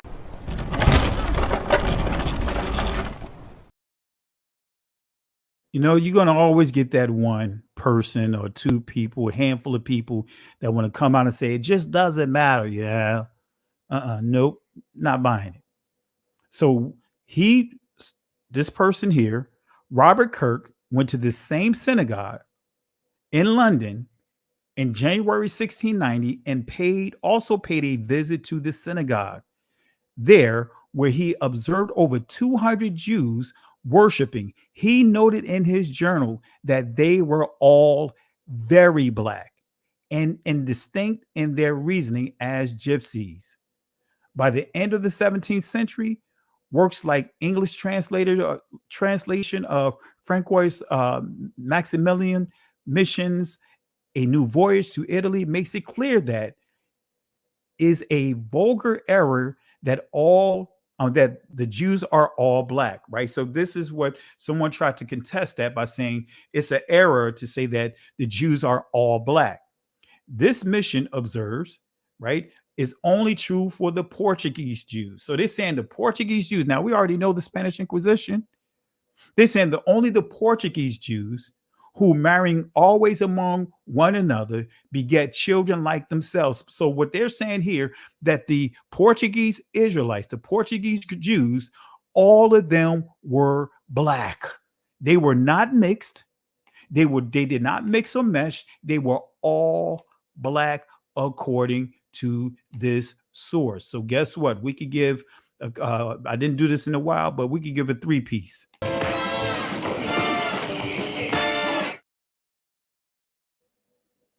See, why is this important? Because Michael Brown, right, literally taught and teach that the Jews per se, the Ashkenazi Jews, are the majority.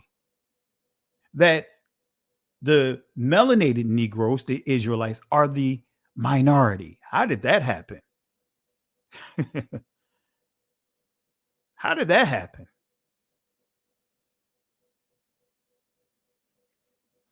This is some of the stuff that we hear. Let me play a couple of those clips so you can hear just how crazy some of this stuff is. Let me let you hear some of the contradictions here. All right, let me see here. Let's start here. But it was now time to briefly explain why Ashkenazi Jews are in fact legitimately Jews, part of the larger people of Israel, right? Along with black Jews, along with Sephardic Jews, along with Mizrahi Jews, Middle Eastern Jews, and yeah, all part of the same people. When people say, well, Brown, when did this ever happen to Ashkenazi Jews? This part of the people of Israel. My history goes back to Egypt. If you're a black Jew, legitimately an Israelite, your history goes back to Egypt when we were in exile. Our history goes back to Abraham, Isaac, and Jacob, okay? And then, as we're scattered around the world, as we'll see in a moment, intermarriage and other things, skin colors change, complexions change, other things change. We'll explain that, and DNA confirms all that. So here's what I wrote. First proof, DNA confirms the authenticity of Ashkenazi Jews. As for the most comprehensive, recent DNA study of Ashkenazi Jews, spearheaded by geneticists from the Hebrew University of Jerusalem and Harvard Medical School, and published November 30th, 2022, it confirms that we can trace our lineage back to first-century Jewish communities in Italy, which would include those sold as slaves into Rome, as well as earlier Jewish communities there, which Acts mentions. So I can trace my lineage back to the first century, and from there, back to ancient Israel. Come on, family. I'm trying not to laugh because that's an absolute lie. That's an absolute lie. So let me first give an acknowledgement here to my buddy here, Apostle Curtis Lewis. Encourage you, family, if you're not subscribed to his channel, Apostle Curtis, post that inside the chat so people can go to your YouTube channel. But thank you for the contributions tonight, family. Let's show some love for Apostle here. He's been really putting in a lot of work defending this community against the naysayers. So let's give Apostle Curtis and his wife, let's show them some love, because he's brought a lot of things to my attention, even with some of the things that Dr. Brown has been teaching that I wasn't aware of. So he's been keeping me abreasted with what's been going on. So let's show some love again for Apostle here. And Apostle, if it's not too late, I'll drop the link for you to jump on. Also, let's again show some love for Kevin Lofton, and as well as Adrian Drayton. So again, let's show some love again for Apostle Curtis. Thank you again, Apostle, for the love and support. Really appreciate you. All right, let's show some love to them, family. Let's show some love to them. All right, so Dr. Brown, that's what he said about the Ashkenazis, about them looking all kinds of ways and, changing their parents and all of that. But you know what? This is why it took me a little longer to get online. This is why I started later, because I wanted to put some clips together. Let me allow you to hear an actual geneticist, Aaron Elhike, Dr. Aaron Elhike, who is part of the Jewish community. So let me allow you to hear a couple of things. First, I want you to hear him explain the origin of the Ashkenazi Jews. Then I want you to hear how he explained the random drift. This is what the Jewish community, as we know them today, this is what they actually use to try to explain their differences. And then we'll also, play a clip of him challenging and showing the flaws and showing the deception and how they administer the DNA test to justify their claims. So we're going to start with Aaron Elhike explaining the origin of the Jews, then the random drift, and then we'll deal with the flaws and how they test. So here we go. Let's start with the origins of the Ashkenazi Jews. And the point about the Italian, just to explain this, because it's not obvious, the similarity to Greco-Romans can be easily explained by their shared past with where we have now Turkey. Remember, Turkey was conquered by the Italian. They call it Constantinople. It was their their capital city.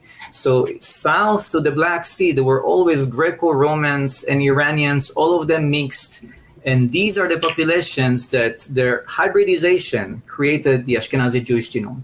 And because after they left this region, they avoided mixing with other populations to a certain degree, of course, they preserve this South Black Sea genetic signature that allowed us to come back after thousands of years and trace them back to where they were. If they were mixing with other populations, these Black Sea signatures would have decayed, it would have disappeared. So they're not going to be identical, and over time they're just going to be split. Now the extension of these splits depends on how much time has passed. And that's genetic drift. Now in the populations that we're talking about, Ashkenazi Jews, we're looking at 1,000 years, that's not enough time for random drift to create completely separate things. However, you mentioned it, and that's very good because it's a chance to refute another myth. Random drift has been used to explain why Ashkenazi Jews are different.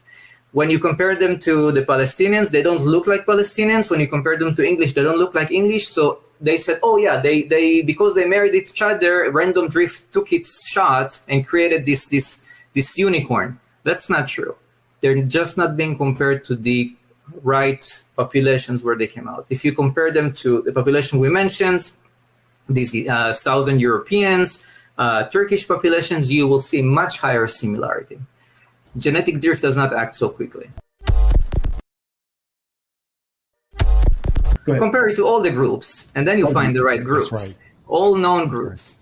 And the point about the Italian, just to explain this, because it's not obvious, the similarity to Greco-Romans can be easily explained by their shared past with where we have now Turkey. Remember, Turkey was conquered by Italian. They call it Constantinople. It was their capital city.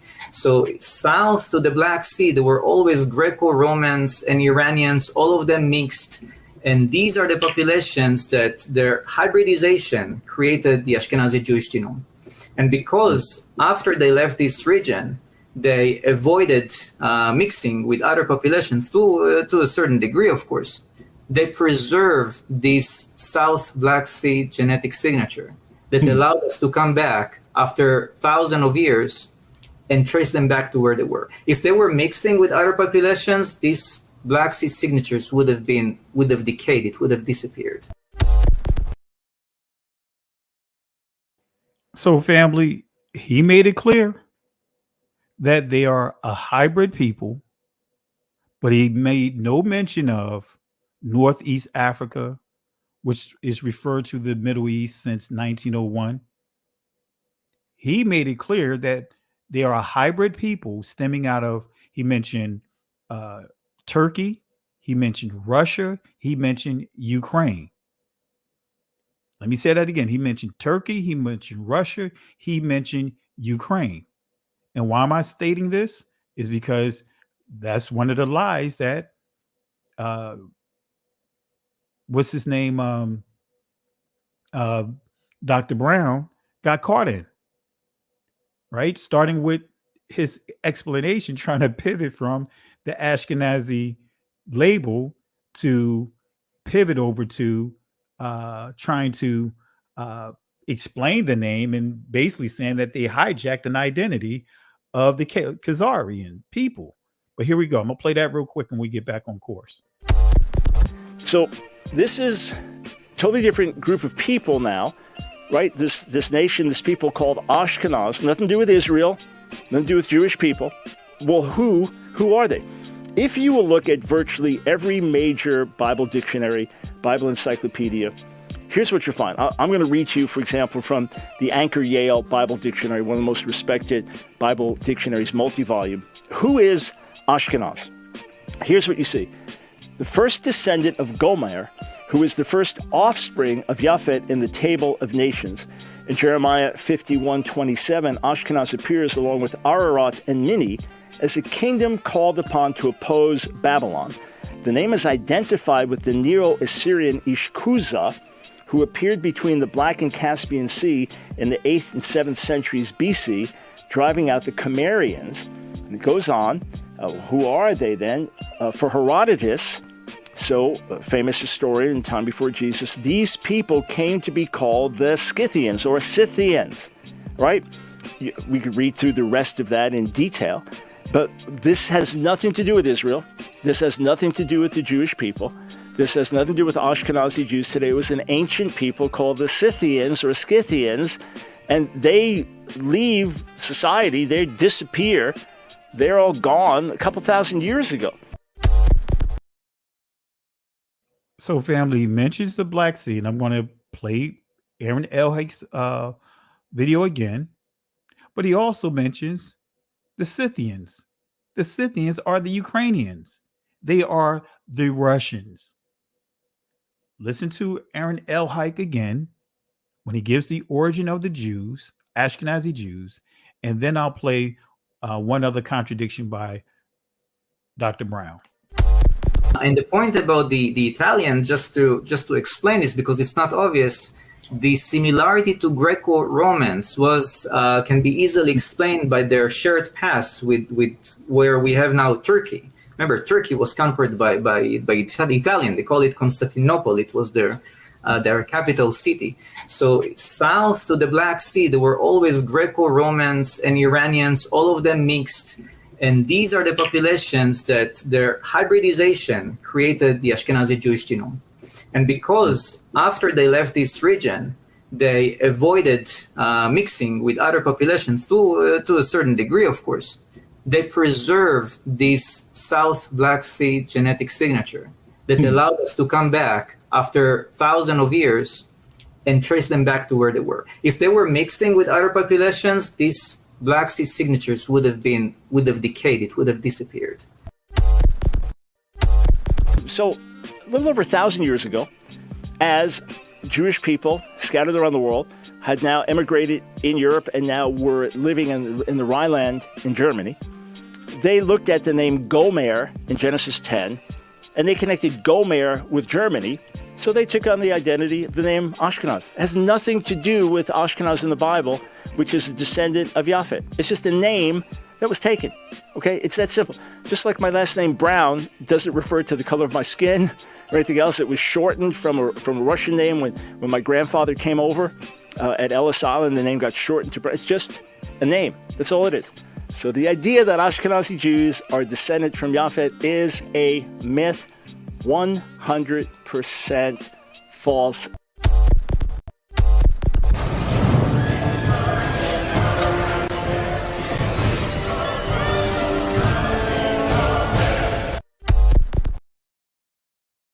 Now, family, let me play one more video, and I want you to hear how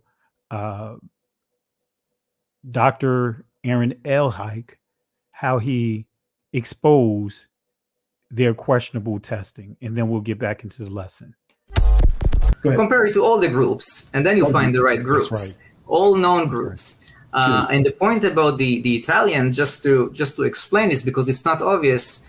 The similarity to Greco-Romans was can be easily explained by their shared past with where we have now Turkey. Remember, Turkey was conquered by the Italian. They call it Constantinople. It was their capital city.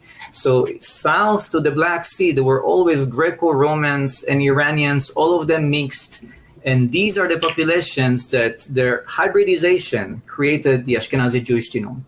And because after they left this region, they avoided mixing with other populations to a certain degree, of course, they preserved this South Black Sea genetic signature that allowed us to come back after thousands of years and trace them back to where they were. If they were, when you see Ashkenazi Jews sharing high similarity to Romanians and Hungarians, this is because both of these populations were offshoots of the Khazars. They were both founded by these members of the Caucasus who ruled this area of north of the Black Sea, where we have South Russia nowadays, between the 7th and 13th centuries. Very powerful empire. They converted to Judaism in the 8th century, and they sent offshoots to Eastern Europe.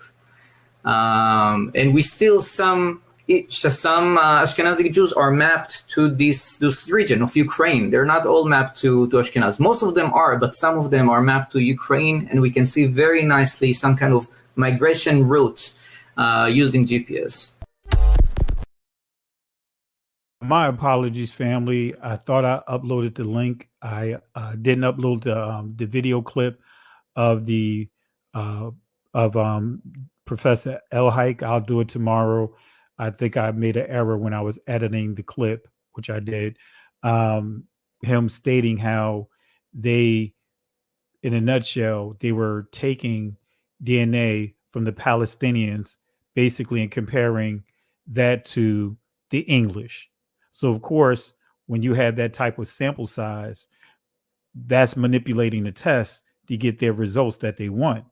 But if they actually test it against all the people, like he pointed out, then you'll see that their connection is not pointing to the Northeast Africa, but as he was pointing out, to the Ukrainian area, to the Russian area, Turkey, but not to Northeast Africa.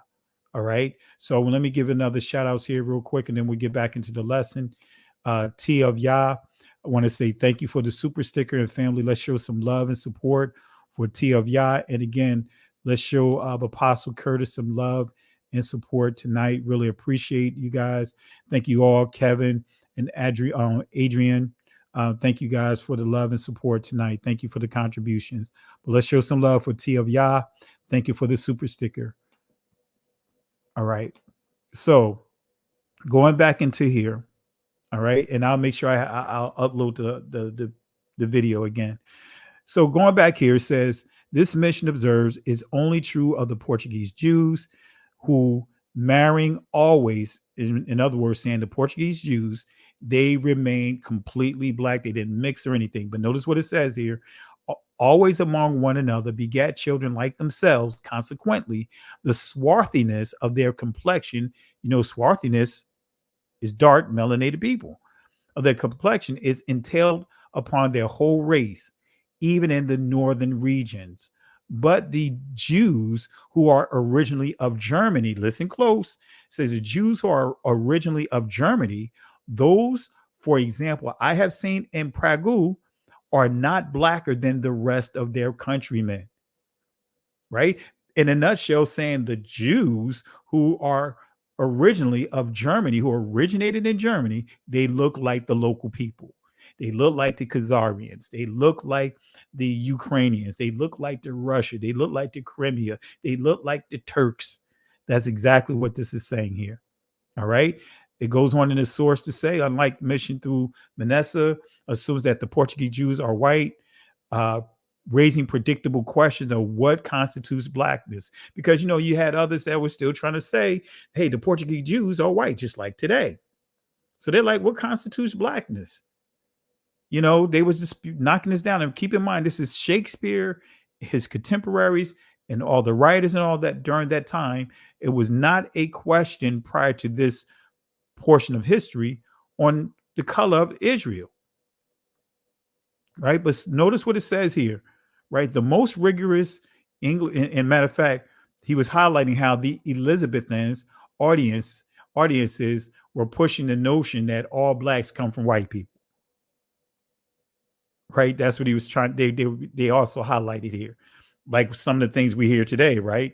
When we start dealing with the so-called civilized, dark melanated communities like the Egyptians, they want to say, especially in the 18th century, the 19th century, that they come from Caucasians.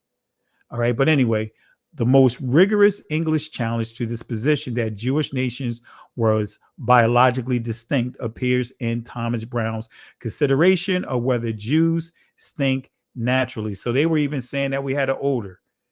They were insulting us, right? But they were dealing, but the key is the biological distinction. They're saying, hey, no, we can't just go off of religion. Let's look at the biological distinction, right? And that's what they are highlighting here. So this is another thing I want to highlight here. It says in the source, it says, and though the Jews were a race They were an exceptional one insofar as they reputed could never commingle with others. After all, if they intermarried and mixed, as Dr. Brown and many would suggest, mixed with other peoples, how could Paul's prediction in Romans about the future calling of the Jews, in other words, the Israelites, ever be realized? Because Paul made it clear that the Most High didn't forget about Israel, the blood descendants of Israel. Paul made a distinction between the Israelites and the non-Israelites. Some writers pointed to the Jews, dark or black. So he's making it clear that during this time, 16th century, they were making it clear that the Jews of the ancient times were dark or black. They was using those words. Skin color as a marker of their racial differences, still dealing with biological. But this is the kicker I want to point out. In addition, as members of a religious community from which the founders of the church had emerged, Jews were at once the opposite of Christians and at the same time potential Christians. From a Christian perspective, the only thing that stood in the way of their conversion, right? Let me fast forward over here. I don't want to read that source. Conversion, right? They're dealing with conversion. They're still dealing with who? The black Jews. Just using that term for the sake of conversation. But it goes on to say on page 264, contemporary scholars have traced the origins of modern racism and nationalism back to the 16th century, a time where European nations were coming into contact on an unprecedented scale with other peoples. Indeed, they were quick to point that the words themselves, race as well as nations, only began to acquire. So this is making it clear. It was religion. It said as these European nations, these Khazarians, these Turkish, when they began to branch out, they began to what? Reappropriate the history. They started what? Hijacking the local cultures of the people they came in contact with. Right? European nations were coming into contact on an unprecedented scale with other peoples. Indeed, they are quick to point that the words themselves, race as well as nation, only began to acquire their current meaning at this time. Much of this research is flawed, however. By its secular bias, it has been remarkably slow to acknowledge the extent to which theology shaped the way people thought about both racial and national differences in earlier modern times. All right. So this is making it clear. Religion. As a result, this scholarship has necessarily ignored the place of the Jews in the formation of earlier modern European ideas about race. So it's saying now the ancient people through the modern Europeans, now these ideas and these agendas, now that's what began to become prevalent at that time to what we see today. And nations, despite the fact that so much theorizing about these topics in the 16th and 17th centuries was produced in response to theoretical problems posed by Jews. All right. So religion has allowed Esau to hide among us. Let me say this again, family. It's religion. Religion has allowed Esau, the Edomites, to hide among us. It's religion, whether it's Christianity, whether it's Judaism, whether it's Islam, has allowed Esau, his descendants, to hide among us. Religion. It is important to know and understand the spirit of Esau. Where is Esau? That's the question. Where is Esau? Is Esau the white man? Who is the first to say Esau is the white man? So is Esau the white man? Now, family, these are some sources. I'm just going to skim through these real quick, but these are some sources that give you an understanding of how white skin complexion became prevalent among Asia. So this is an article here that I'm making reference to. European were dark skinned until 8,000 years ago. So it has been at the root of division and persecution for centuries, but it seems that the white skin of most modern Europeans did not evolve in Europe at all. Now, genetic research has revealed that ancient European populations were dark-skinned for far longer than had originally been thought. Right? So then this is another article by the BBC. DNA Secrets of Ice Age Europe Unlocked. This is what it says. Some of the earliest arrivals on the continent contributed little to later populations, but between 37,000 years ago and 14,000 years ago, different groups of Europeans were descendants from a single founder population. Analysis of genes carried by Ice Age Europeans shows, among other things, that they had dark complexion and brown eyes only after 14,000 years ago. Did blue eyes began to spread and pale skin only appeared across much of the continent after 7,000 years ago, borne by early farmers from the Near East. Early European populations possessed more Neanderthal ancestry than present-day people. So that's within the Caucasian DNA, not in ours, in theirs. The Neanderthal ancestry, or that Neanderthal genes. All right. The Agranacians, a 35,000-year-old male from Goyet, Belgium, belonged to a distinct branch of the Ice Age population. DNA was extracted from the upper bone of the hunter, who was associated with the Agranacian archaeological culture. Last source here, Prehistoric Man and His History by Professor G.F. Scott Elliott. Just giving you a brief understanding here, family, of where Caucasians come from. The Agranacians founded the Mousterians or Neanderthaler in France, and during all the changes sketched above, the former seem to have held their own in that country. After the Worm Ice Age, the Agranacians modified their weapons and mode of life, and after the theory, which we have adopted, became the men of La Magdalene. These Agranacians and their Magdalenian descendants pervaded all Central and Southern Europe. Their remains have also been discovered in Valletta and Phoenicia and elsewhere, as we shall try to show later. All right. It goes on to say, we have seen that the Agranacians was originally an African, and if he traversed North Africa on his way from Egypt and Mesopotamia, it would have been a very remarkable fact if he had not come in contact with the African pygmy or his ancestors, for the Bushmen, Wambatu, and other pygmies are the oldest. But it goes on to say, last thing I want to cover, moreover, since the discovery of this burial, characteristic skulls of the same Negroid affinity have been found in Spain and Brittany. In other words, of Neolithic date, at Sierra, not earlier than the 13th century, in Sardinia, at Ostorf, and perhaps Caithness. So was there someone in the scriptures that was cursed with permanent albinism? Yes, family. Yes, there was. But guess what? This is not the origin of white skin. So Negroes can have albinism and still look like Negroes, right? We already know that. So this is 2 Kings chapter 5, starting at verse 25. This is dealing with Elisha's servant, who was cursed with this generational leprosy. But he went in and stood before his master, and Elisha said unto him, Which comest thou, Gehazi? And he said, Thy servant went no whither.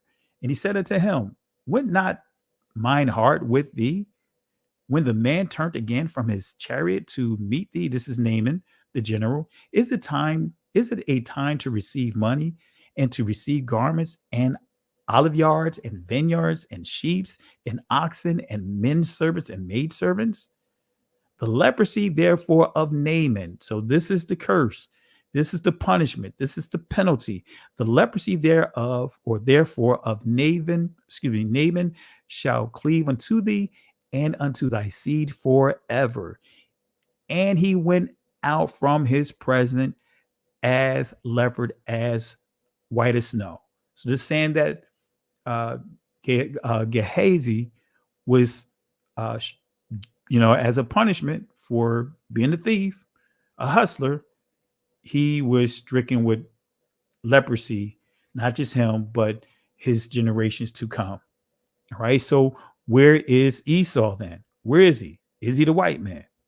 How did Esau become the face of the white man? Genesis 25, chapter 22. You guys remember this? And the children struggled together within her. And she said, this is dealing with Rebecca, if it be so, why am I thus? And she went to inquire of Yahweh. So struggle, Ratzah, or Ratzah, right, means to make forceful or violent efforts to get free of restraint, engage in conflict, make one way with difficulty, struggle. So again, struggle, Ratzat or Ratzah. Let me say it again, Ratzat or Ratzat. Struggle means to make forceful or violent efforts to get free of restraint, engage in conflict, make one way with difficulty, struggle. So that's dealing with active hostility. So there was some active hostility going on in the womb of Rebecca.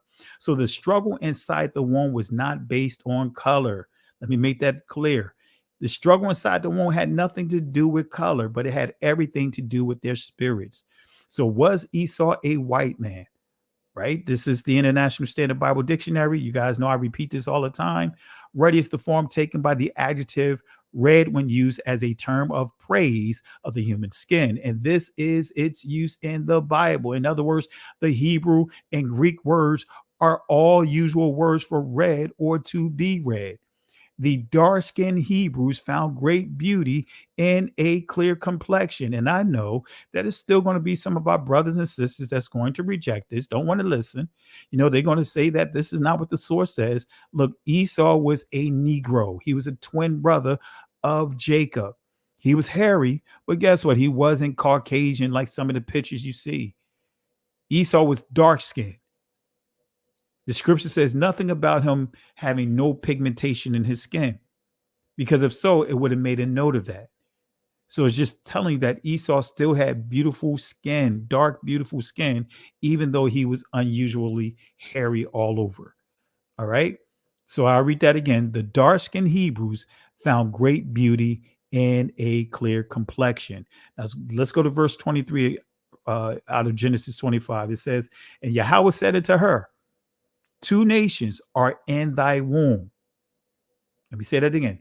And Yahweh said unto her, 2 nations are in thy womb, and 2 manner of people shall be separated from thy bowels. Manner, Arak of people, Laam, shall be separated from thy bowels, and the one people shall be stronger, Amatzah or Amatz, than the other people, and the eldest shall serve Abad the younger. So let's deal with manner. Let's see what manner means. All right. We see well-trodden path, manner, path, traveler. In other words, their order, their mannerism, right? 2 different mannerisms, 2 different demeanors. That's what it's saying, right? So peoples, La'am, as we see here, to gather a community, nation, people. So this is telling us these are 2 different nations with 2 different manners, 2 different orders about them. Their temperament is different. And we're going to see this here. 2 nations, 2 paths, 2 different spirits. And we're going to see this here in Genesis 25:26. Verse 26, it says, and after that came his brother out, and his hand took on Esau's heel, Aquab, and his name was called Jacob, Aquab, and Isaac was 80 years old when she bare them. All right. So what was the spirit of Esau? We got it right here. And the spirit of Jacob is right in verse 27. Notice what it says. It says here, Esau was a cunning hunter. In other words, he was a man of the field. He was aggressive. As I stated earlier, when we dealt with the word Nephilim or Napal Yam, right? Bully. The temperament is that of a bully. Temperament of being a tyrant. Not just when many would go to that word and say giants, but also remember I said that word means temperament. it means bully, it means tyrant. So Esau was a cunning hunter, right? Very skilled at hunting, very aggressive, a man of the field. And Jacob was a plain man dwelling in the tents. Almost sound like Jacob was a mama's boy, which he was. So when we look at the word plain, we see Tom in the Israeli, Thom in the ancient. So it's saying that Jacob was a Tom, the house Negro, perfect, plain, undefiled, upright, complete. So it's saying he had this was his reputation, perfect, plain, undefiled, upright, complete. But he contaminated that reputation by his actions, deceiving his father and his brother. So Jacob was a Tom. Uncle Tom is based on the story of Jacob and Esau. Jacob is the house Negro. Esau is the field Negro, right? And the person who popularized and promoted the negative label Uncle Tom, guess what? Reverend George Alexander McGuire, right? I know I'm going through this a little quick. I'm speeding it up a little bit. But the scholar Stephen Railton traces the first printed uses of the term to the Black nationalist Marcus Garvey and his followers in 1919, a year of bloody race riots as Black World War I veterans demanded their civil rights. 1919 has get into Red Summer. But we see here this reverend, right? He said here, the Uncle Tom, right? And I'm just going to read it here. Matter of fact, I'm going to read it this way because I like reading it this way. So that way you guys can get the gist of it. So that way also YouTube won't start acting flaky like it did the last time we did this live. So the Uncle Tom. Strong's G 3526. Niger.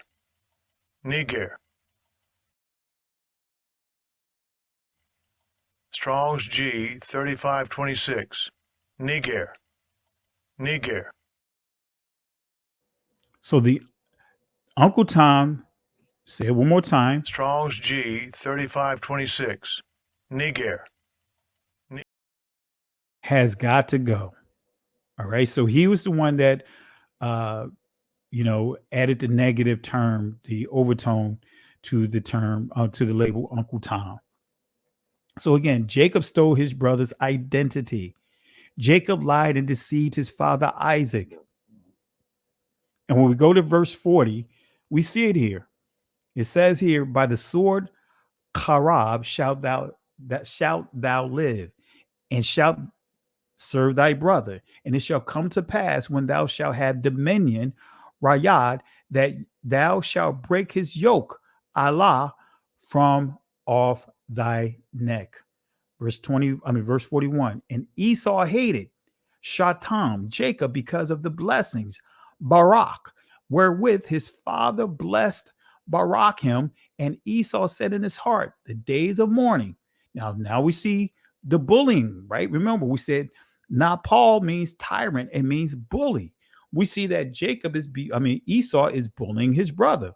Now, I'd be kind of upset too, but anyway, he is bullying his brother, threatening to kill him once his father die. The days of mourning for my father are at hand.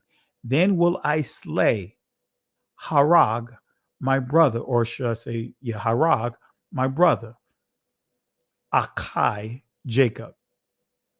Fathers in the days of mourning for their fathers coming now are present at that time.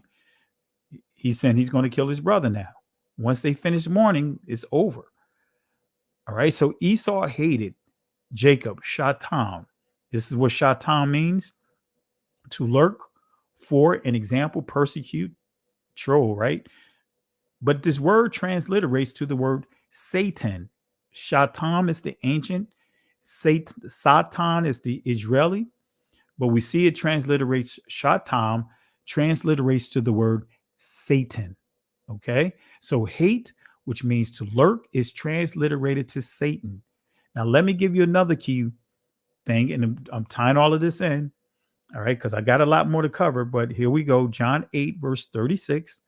Notice what it says. If the Son therefore shall make you free, ye shall be free indeed. Excuse me. Let me start over. I know I'm fumbling a little bit. I don't have anything in here to drink. If the Son therefore shall make you free, ye shall be free indeed. I know that ye are Abraham's seed, but ye seek to kill me, because my words have no place in you. This is the Messiah. Who is he addressing? Who is Christ addressing in the scriptures? In this text that I highlighted. Let's go to verse 31. Then Yahushua, Jesus the Christ, to those Jews which believed on him, and I don't like to use that word Jew, but I'm explaining here. If ye continue in my word, then are ye my disciples indeed. Verse 32, and ye shall know the truth, and the truth shall make you free. They answered him, we be Abraham's seed, and we were never in bondage to any man. How sayest thou, ye shall be made free? So according to the scripture, the Messiah is addressing the Jews, right? That's according to scripture in the translations. But was the Messiah actually addressing Israelites or Edomites or Judean Edomites? Let me ask this question again, because now we're getting ready to get into the deep. And I went through all of this to get you to this point because I got a lot I'm going to share that's probably going to have your mouths drop. Was the Messiah actually addressing Israelites, Edomites, or Judean Edomites?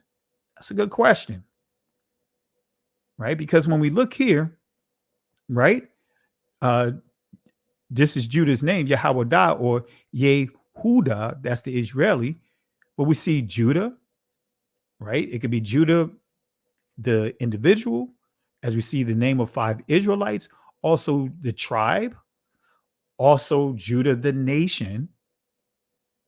But I got another word I want to throw out there, Judea. That's also synonymous with Judah, Yehowadah. That word Judea is just as deceptive as the word Jew. And I'm going to prove it to you. I'm going to prove it to you that Judea or Judean is synonymous to Israeli. I'm going to prove it to you. So let's start with what is a Jew. If we go to the etymological dictionary definition of this word, we see it says one of the Jewish race or religion. Excuse me, my voice is dry. Right? So when did being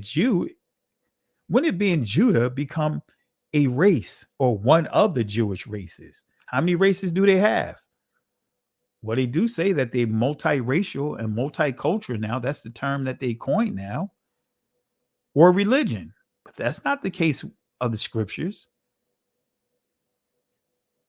Right? Judah was referring to either an individual, tribe, nation, which was the southern kingdom, but also citizenship. All right. So let's go to the Barnhart etymological dictionary definition of this word Jew. This is a physical copy I have. And notice you don't see the word race here, that you don't see that entry. So as time progressed, man, they are, when I say they are, you guys know who I'm referring to. They are literally going into all these sources and slowly but surely manipulating the sources, making subtle changes to reiterate or push certain narratives. Whoever control the pages, they will control your thoughts. So as you see here, borrow through Anglo-French, to give some different variations of it. Judah, name of the 4th son of Jacob. So when did the word Jew become associated with ancient Israel? When? You guys know this. I go over this source over and over again. It makes it clear that you should not call an ancient Israelite a Jew, Professor Brown. Professor Michael Brown. Strictly speaking, it is incorrect to call an ancient Israelite a Jew or to call a contemporary Jew an Israelite or a Hebrew. The first Hebrews may not have been Jews at all, and contemporary Palestinians saying the same rules apply. So when did the Jewish community become a race? So I want to go to another key passage here, especially going back to the Edomites, dealing with Esau. Malachi chapter 1, starting at verse 3. And it's going to tie back to the Messiah. This is going to ultimately tie back into Genesis chapter 3:15, the seed of the serpent versus the seed of the woman. And I hated Shana or Shana'ah Esau, and laid his mountains and his heritage waste for the dragons of the wilderness. Whereas Edom We are impoverished, but we will return and build the desolate places. Thus saith Yahweh of hosts, they shall build, but I will throw down, and they shall call them the border of wickedness, and the people against whom Yahweh hath indignation forever. So what is the meaning of hate in this text? What is the meaning of hate, shana or shana'ah, and how it's properly used in this text? Well, I'm going to show you here. This is what it means. Hate, right? Enemy, foe. So the Most High is saying that Esau is an enemy of his, a foe. He's an adversary. Okay. Why did Yahweh refer to Esau as an enemy? Why did he refer to him as an enemy? Well, here's the answer. Because Esau threatened to kill the promise. How? By threatening to kill his brother. That means that he would have killed the blessing. What is the blessing? The messianic blessing of the coming of the Messiah. So by Esau threatening to kill Jacob, he was threatening to kill the blessing, the promise, because Jacob received the blessing. That's why. Because Esau threatened to kill the promise. Now let's go back to John 8, starting at 43, verse 43. We're going to tie this all together. Why do ye not understand my speech? This is the Messiah. Why do ye not understand my speech? Even because ye cannot hear my words? Ye are of your father the devil, Shana, and the lust of your father ye will do. Notice what he said. He said, ye are of your father. He's saying to these group of people, ye are of your father, the devil, because the Edomites they were not enslaved. The Edomites always made agreements with the opposing nations of Israel, the enemies of Israel. That's how they were able to navigate. They did that with the Babylonians. I could go right down the list. They did it with the Greeks. Anyway, ye are of your father, the devil, and the lust of your father ye will do. He was a murderer from the beginning. Wait a minute. So Christ took it all the way back to the beginning. Who is he referring to? The seed of the serpent. Remember, we're dealing with two spirits, the spirit of Esau, the spirit of Jacob. Esau, the end of the world, right? So when we take it all the way back to the beginning, like the Messiah did here, he said, your father is who? Shaitan. And the lust of your father ye will do. He was a murderer from the beginning and abode not in the truth, because there is no truth in him. When he speaketh a lie, he speaketh of his own, for he is a liar and the father of it. So what's the significance of this incident? The Messiah was addressing Judeans. Let me say that again. The Messiah was addressing Judean Edomites. That's who he's addressing in the scripture. And I'm going to explain this. This is a lot to unpack, family. The Messiah was addressing Judean Edomites. Some to say Judean, pronounce the word, or Judean.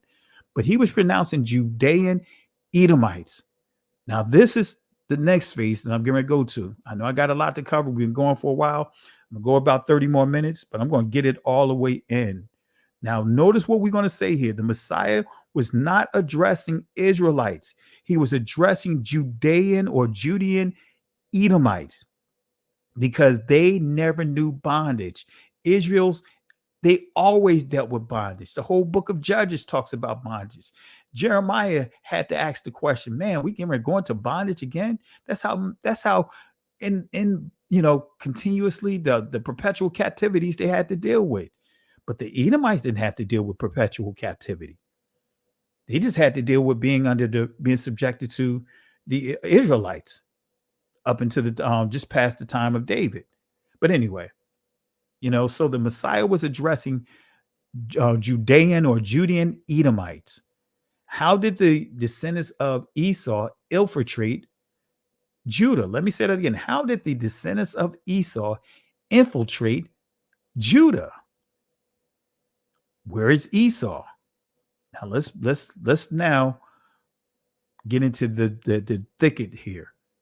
That's why we went through all what we went through for a reason.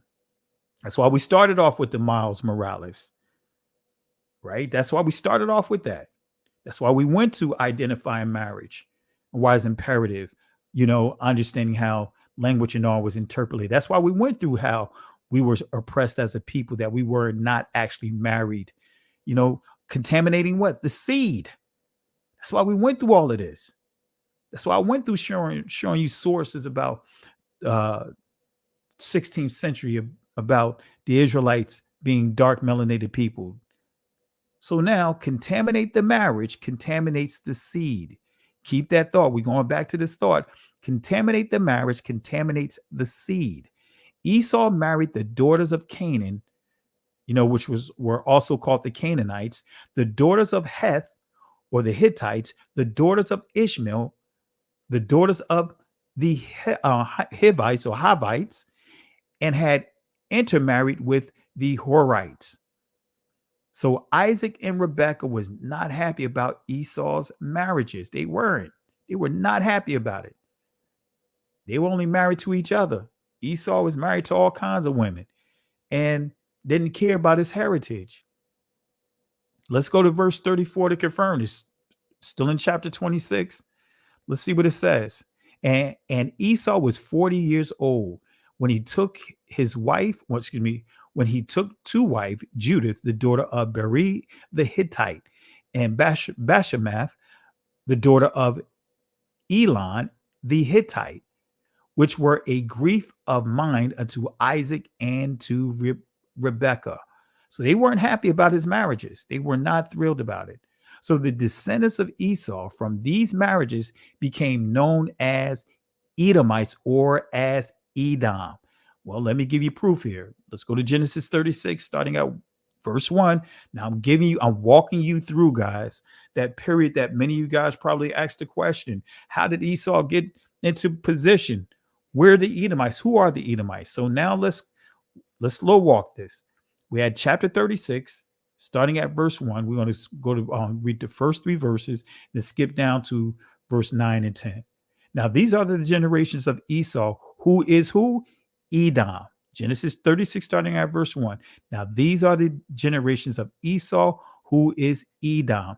Esau took his wives of the daughters of Canaan, Adah, the daughter of Elon, the Hittite, and the Olabama, the daughter of Anah, the daughter of Zibeon, the Hivite, and Bashemath, Ishmael's daughter, sister Nebajoth. And these are the generations of Esau, the father of the Edomites, and Mount Seir. These are the names of Esau's sons. And it goes into his sons. Eliphaz, the son of Adah, the wife of Esau. Ruel, the son of Bashemath, the wife of Esau. So we see here, we're dealing with the Edomites, going from their father Esau. That's the point I want to make. And then we see the Horites. And I encourage you guys, if you haven't, go over to my cousin Benaiah Israel, and he does a great job of going deeper on the Horites. I'm not going to go into all of this. I'm just going to touch on it a little bit. But he goes in and give images of Mount Seir. So I encourage you guys at your leisure, go over to Benaiah Israel's channel. That's my cousin. And he will give you some great information, some visuals as he deal with the Edomites. He goes at it he approaches from a different angle than what I am approaching. I'm just walking you through, showing you where is Esau. I'm not getting into all the other stuff, but I just want to make sure you understand not just Esau, but how messed up Israel was at that time to even allow an Edomite king. We'll get there. So cave dweller or troglodyte, right?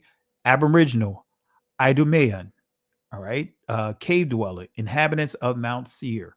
And so when we go to the Easton's Bible Dictionary, 1894, this is what it says about the Horites. It says cavemen, a trace of troglodytes who dwelt in the limestone caves, which abounded in Edom. Their ancestors were Seir, who probably gave his name to the district where they lived. They were a branch of Hivites. They were disposed by the descendants of Esau, and as a people gradually became distinct. And we see Deuteronomy chapter 2, verse 12 through 22, making reference. So it's saying that the Edomites conquered them and they died off. So the question is, did they really become extinct or absorbed? That's the question, right? Because that's what Dr. Brown was insinuating about the Ashkenazis, saying that they were absorbed. I'm not absorbed, but distinct. They no longer existed. But then out of the same breath, he says that they took and hijacked their identity. And he also said that his father is from that same territory. His father, grandfather was a Russian, and he came over from Russia, and became a citizen of the United States. So Brown, he said it's a short for a Russian name. He didn't give the Russian name.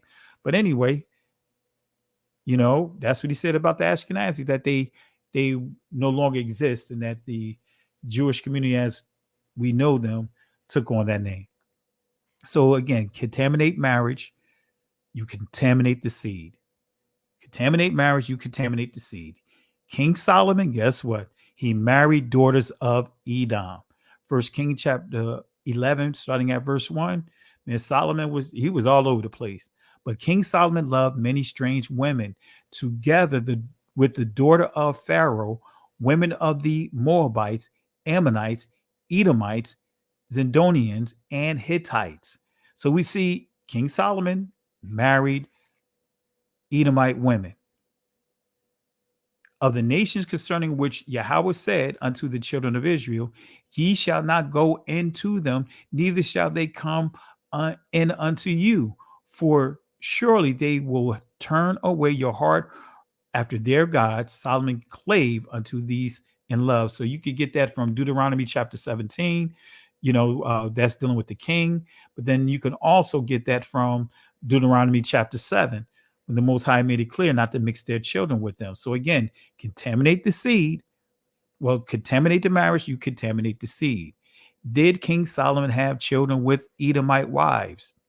The scripture doesn't say he did. So I haven't seen any extras, or should I say second and third sources that suggest that. So anyway, Esau and the Edomites dwelt in Mount Seir, which Yahweh gave to Esau. And we see this by confirming this back at Genesis 36, starting at verse 8. Notice what it says. Thus dwelt Esau in Mount Seir. Esau is Edom, and these are the generations of Esau, the father of the Edomites, and Mount Seir. So this land was also called Idumea. I'm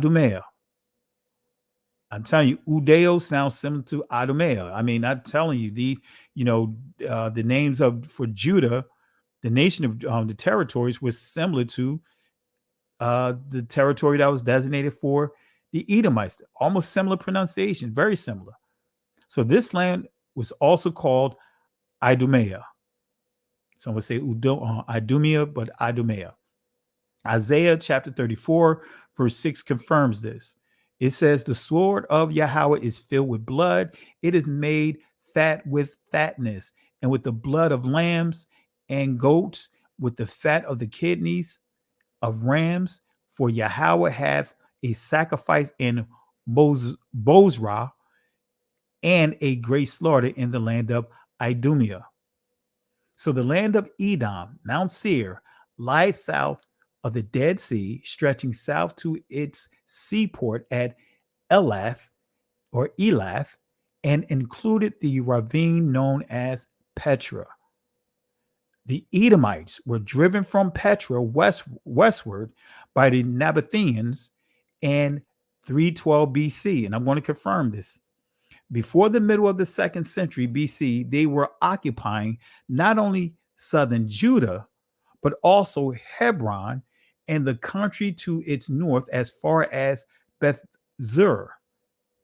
So 1 Maccabees chapter 4, verse 29 confirms this. So they came into Idumea and pitched their tents at Beth-sura, and Judas met them with 10,000 men. So the Maccabean family, and this is really getting into the weeds, family. This is now we getting ready to go into this part that you really have to pay attention and take notes. So the Maccabean family had ruled Judea from 166 to 37 BC under Judas Maccabee. They recaptured the city of Hebron from the Edomites in 164 BC. So when we go to Maccabees 5, chapter 5, verse 3, as we see here, then Judas fought against the children of Esau in Idumea at Arabataim, because they besieged Gael, and he gave them a great overthrow and abated their courage and took their spoils. So the Maccabean family, along with Judah, was able to make a distinction between the Edomites and themselves. And I want to reiterate this point. The Maccabees, the Israelites, Judah at that time, they were able to make a distinction between the Edomites and themselves. Let me say it one more time. The Maccabean family, along with Judah, was able to make a distinction between the Edomites and themselves. During the time of John Hyrcanus, right? During the time of John Hyrcanus, 135 to 105 BC, the nephew of Judas, Judah was again faced with the hostility of the Idumeans. So let me say that again. During the time of John Hyrcanus, 135 to 105 BC, the nephew of Judas, right? Hyrcanus, the nephew of Judas, Judah was again dealing with the Edomites. The Edomites was coming at him. So Hyrcanus confronted the Edomites, causing a decisive change in the relationship between the two. Now, this is a lot to deal with because Hyrcanus, right? He's a Levite. He's a Levitical priest. Oh man, it gets deeper, family. Israel was all jacked up. Hyrcanus confronted the Edomites, causing a decisive change in the relationships between the two factions, between the two countries. Hyrcanus, the high priest, made several critical decisions with the Edomites. He made several critical decisions. And notice what Josephus says here. Hyrcanus took also Dora and Marissa, cities of Idumea, and subdued all the Idumeans and permitted them to stay in that country if they would circumcise their genitals and make use of the laws of Judah. I don't like to use the word Jews. So now here it is. He subdued, he defeated the Edomites, but now he's allowing the Edomites to live among them. Allowed them to go to the temple to worship and to be circumcised. They had to be circumcised in order to do this. And they were so desirous of living in the country of their forefathers that they submitted to the use of circumcision and the rest of the Jewish ways of living, or Judah's ways of living. That's what I'm going to put there. I don't like to use that word Jewish. At which time, therefore, this befell them, that they were hereafter no other than Judah. Now I'm going to explain this. So was the Edomites living among Judah known as a Jew or Judean? Guess what? They were not known as Jews because the word didn't exist. The word Jew did not exist during this period. They would not have been called Jews. And we know that J didn't exist back then. So, but they would have been Udeos, right? The Greek word Udeos, right? Or Yahawadah. And I'm going to show here. What is a Judean? Let me give you explanation of where I'm going at with this, so I won't confuse any of you guys. Notice what it says, Judean, right? Plural of Judeans, a native or inhabitant of Judea, right? So either a native, right? Someone that's born there, or someone that is what? A citizen. Number two, a biblical member, a member of the tribe of Judah. So you could be a blood descendant of Judah living in this area, or you can be an inhabitant. In other words, you can be a citizen.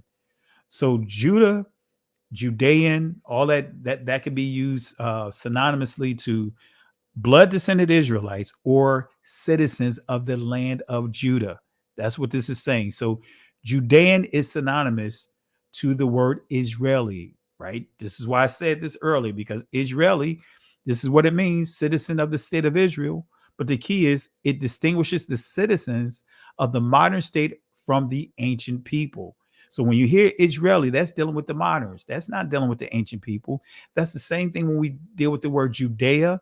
Judea is dealing with either the citizenship of the people, those that are not part of the blood descendants of Israel, but they're living among them. So that's why I said the Edomites would have been, if we transliterated it, it would be Judeo or Judean Edomites or Judeo-Edomites, because many of them, not all, were living and dwelling in Judah, and they would have become citizens of that territory. That's why I asked the question earlier. So contaminate the marriage, contaminates the seed. Hyrcanus, the high priest, also chose to renew an alliance with the Romans. So think about this. So you have the Levitical priests allowing the Edomites to dwell among them, but then they're entering into agreements with the Romans. So during this time, the Edomites were then incorporated with the nation of Judah, and their country was called by the Greeks and Romans Idumeas, right? So the tide turned in favor of the Edomite faction when Julius Caesar made Antipater an Edomite procurator of Judea. So we see here the Romans, now they're interfering. Now they're putting someone in place that contradicts Torah. All right, man, it's a lot of mess going on. So Antipater was killed 4 years later. His son Herod gained power, but was rejected by the blood descendants of Judah from the southern kingdom. That's why I don't like to just use Judean. I want to make sure we're clear on exactly who's who. The blood descendants of the southern kingdom, right? They decided to fight against. They rejected the blood descent. Let me see. Antipater was killed 4 years later. His son Herod gained power, but was rejected by the blood descendants of Judah, the southern kingdom. Herod shrewdly gained the support of Rome. So Herod, he had pull with Rome. So with a Roman army at his heel, he returned to Palestine. And after a 6-month siege, he captured Jerusalem and became king of Judea. He became king of the southern kingdom in 37 BC. This Edomite becoming king of Judah. So contaminate the marriage, you contaminate the seed. Let me see where we are. We're getting to a stopping point, and then we'll continue tomorrow night. So adding insult to injury, the fact that some blood descendants of Judah had intermixed with Canaanites and other alien stock at this time, they returned from the Babylonian captivity. Let me read it again. Adding insult to injury, the fact that some blood descendants of Judah had intermixed with Canaanites and other alien stock at the time that they returned from the Babylonian captivity. We can prove this with Ezra chapter 9, verse 1 and 2. It says, now when these things were done, the princes came to me saying, the people of Israel and the priests and the Levites have not separated themselves from the people of the lands, doing according to their abominations, even the Canaanites, the Hittites, the Perizzites, Jebusites, Ammonites, Moabites, Egyptianites, Amorites, Americanites, a lot of ites here, right? The Caucasianites. So, for they have taken of their daughters for themselves and for their sons, so that the holy seed have mingled themselves with the people of those lands. Yea, the hand of the princes and rulers hath been chief in this trespass. So Ezra began to sense a deep need for revival among the Israelites. He obviously had begun a teaching ministry among the people after they arrived, instructing them in the word of Yah. In other words, he was teaching them directly out of the law, the books of the law. That's a fact. The spirit of conviction struck the hearts of some, in particular, the leaders. They came to Ezra confessing their sins, their transgressions. Many of the people were not living lives of spiritual separation as commanded by Yah. So the Israelites were engaging in the detestable, immoral, and wicked behaviors of the surrounding nations, the very nations that the Most High told them to stay separate, keep themselves separate from. Following the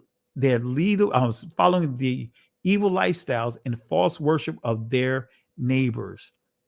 Not only were the southern kingdom of Judah committing immorality and wickedness, but some were also intermarrying with these nations Yah specifically told them not to interact with. All right, that's supposed to be not. So I got to correct that. So this was in direct violation of Yahweh's holy commandments. Deuteronomy chapter 7, verse 1, here it is. As I mentioned earlier, when Yahweh Elohim shall bring thee into the land whither thou goest to possess it, and he cast out many nations before thee, the Hittites, the Girgazites, the Amorites, the Canaanites, the Perizzites, the Hivites, the Jebusites, 7 nations greater and mightier than thou. And when Yahweh Elohim shall deliver them before thee, thou shalt smite them and utterly destroy them. Thou shalt make no covenant with them, nor show mercy unto them. Verse 3, neither shalt thou make marriages with them. Thy daughter thou shalt not give unto his son, nor his daughter shalt thou take unto thy son. For they will turn away thy son from following me. And it says that they may serve other gods or other deities. So will the anger of Yahweh be kindled against you and destroy thee suddenly. So the Most High made it clear. He told Israel not to mix and mesh because that will what? Contaminate the seed. I believe that's one of the reasons why the Most High gave the promise in Joel chapter 3 that he will purge out the blood of the remnant. So down through the centuries, the Ammonites, the Moabites had bitter enemies. They had been bitter enemies of Yahweh's people, of Yahweh and his people, the blood descendants of Israel. Let me say that again. Down through the centuries, the Ammonites and the Moabites have been bitter enemies of Yahweh and his people, the blood descendants of Israel. So the Ammonites and the Moabite nations were the descendants of Lot and his 2 daughters. They are the results of Lot's drunken, wicked, incestuous behavior. So the Ammonites and Moabites who so bitterly oppose Israel, really oppose their march on the promised land, now they're marrying into them. So we're going to stop right here, family, because this gets into the Moors. I think this is a great stopping point. I know I gave a lot of information. And family, we're going to stop right here. I think this is a great stopping point for you guys. I want to give shout outs to Monica Dixon. Thank you for the super sticker. Family, let's show some love for Sister Monica. And again, thank you, T of Yah. Thank you, Apostle Curtis. Thank you, Brother Kevin. Thank you, Adrene, I believe. Yeah, I think that's Adrene or Adre. Excuse me. Forgive me if I butcher your name. Please forgive me. It looks like Adrene, but Adrian as well. So forgive me if I mispronounce your name. But family, let's show some love for each person that contributed tonight. So again, thank you again, Monica. Thank you for the love and support. And family, I know I gave you a lot of information. My apologies for the delay, the tardiness in coming in. But we're going to stop right here because there's still a lot more to cover, to show how this Edomite became king of Israel. How did it happen? We got more to share. I mean, Israel was a mess during this time. They had a Benjamite high priest. Yes, a Benjamite high priest. It was so bad, they're asking the Roman government to select a king for them. Come on, family. That's how bad it was. Israel was off the chain. So we're going to stop right here, family. This is a great stopping point. Really appreciate the love and support from you guys. And thank you again for all those that have made a contribution tonight. Really, thank you again. Again, I know I went geek mode, but I wanted to walk you through to get to this point of how did an Edomite become king. And I want to show you, walk you through the importance of marriage, the importance of covenant, the importance of being separate, because we see that the agenda is there. That's why if I go right back to Spider-Verse, right, Miles, the product of a mixed marriage, right? And so it's a lot that you can unpack there, a lot to unpack. So I encourage you guys, go back and watch from the beginning, and really appreciate the love and support. I pray that you guys have a blessed Shabbat. I want to say thank you, Queen Nile. Thank you for the contributions. Really appreciate it. And family, let's show some love for Queen Nile. Thank you again. So family, I'll be back on tomorrow night, but we'll do part 2 to this lesson. We'll save it for next Friday, next Shabbat night. Tomorrow I want to teach on the, last week I taught on the Day of Atonement, the blowing of the trumpets. So tomorrow I want to teach on the Day of Atonement, which in ancient Hebrew, Yawam Kapar Yam, in the Israeli, Yom Kippur. So I'm going to do a thorough teaching on that tomorrow night. So with that being said, family, really appreciate you guys again for the love and support. In the word of Moses, through the Most High, Exodus chapter 14, verse 13 and 14. Fear ye not, stand still, and see the salvation of Yahweh. These Egyptians that you see here today, you will never have to deal with them again. The Most High will fight for you. But here's the kicker, family. You have to hold your peace. Can't go back. Can't stay here. Keep moving forward. Shalom. Listen, Genesis chapter 11, verse 10 explains the genealogy of Shem. Shem was a black man in Africa. If you repeat this back, Genesis 14, verse 13, Abraham steps on the scene. Being a descendant of Shem, which is a fact, means Abraham too was black. Abraham, born in the city of a black man, called Nimrod, grandson of Ham. Ham had 4 sons. One was named Canaan. Here, let me do some explaining. Abraham, Isaac was Jacob had 12 sons, for real, and these were the children of Israel. According to Genesis chapter 10, these were the children of Israel. According to Genesis chapter 10.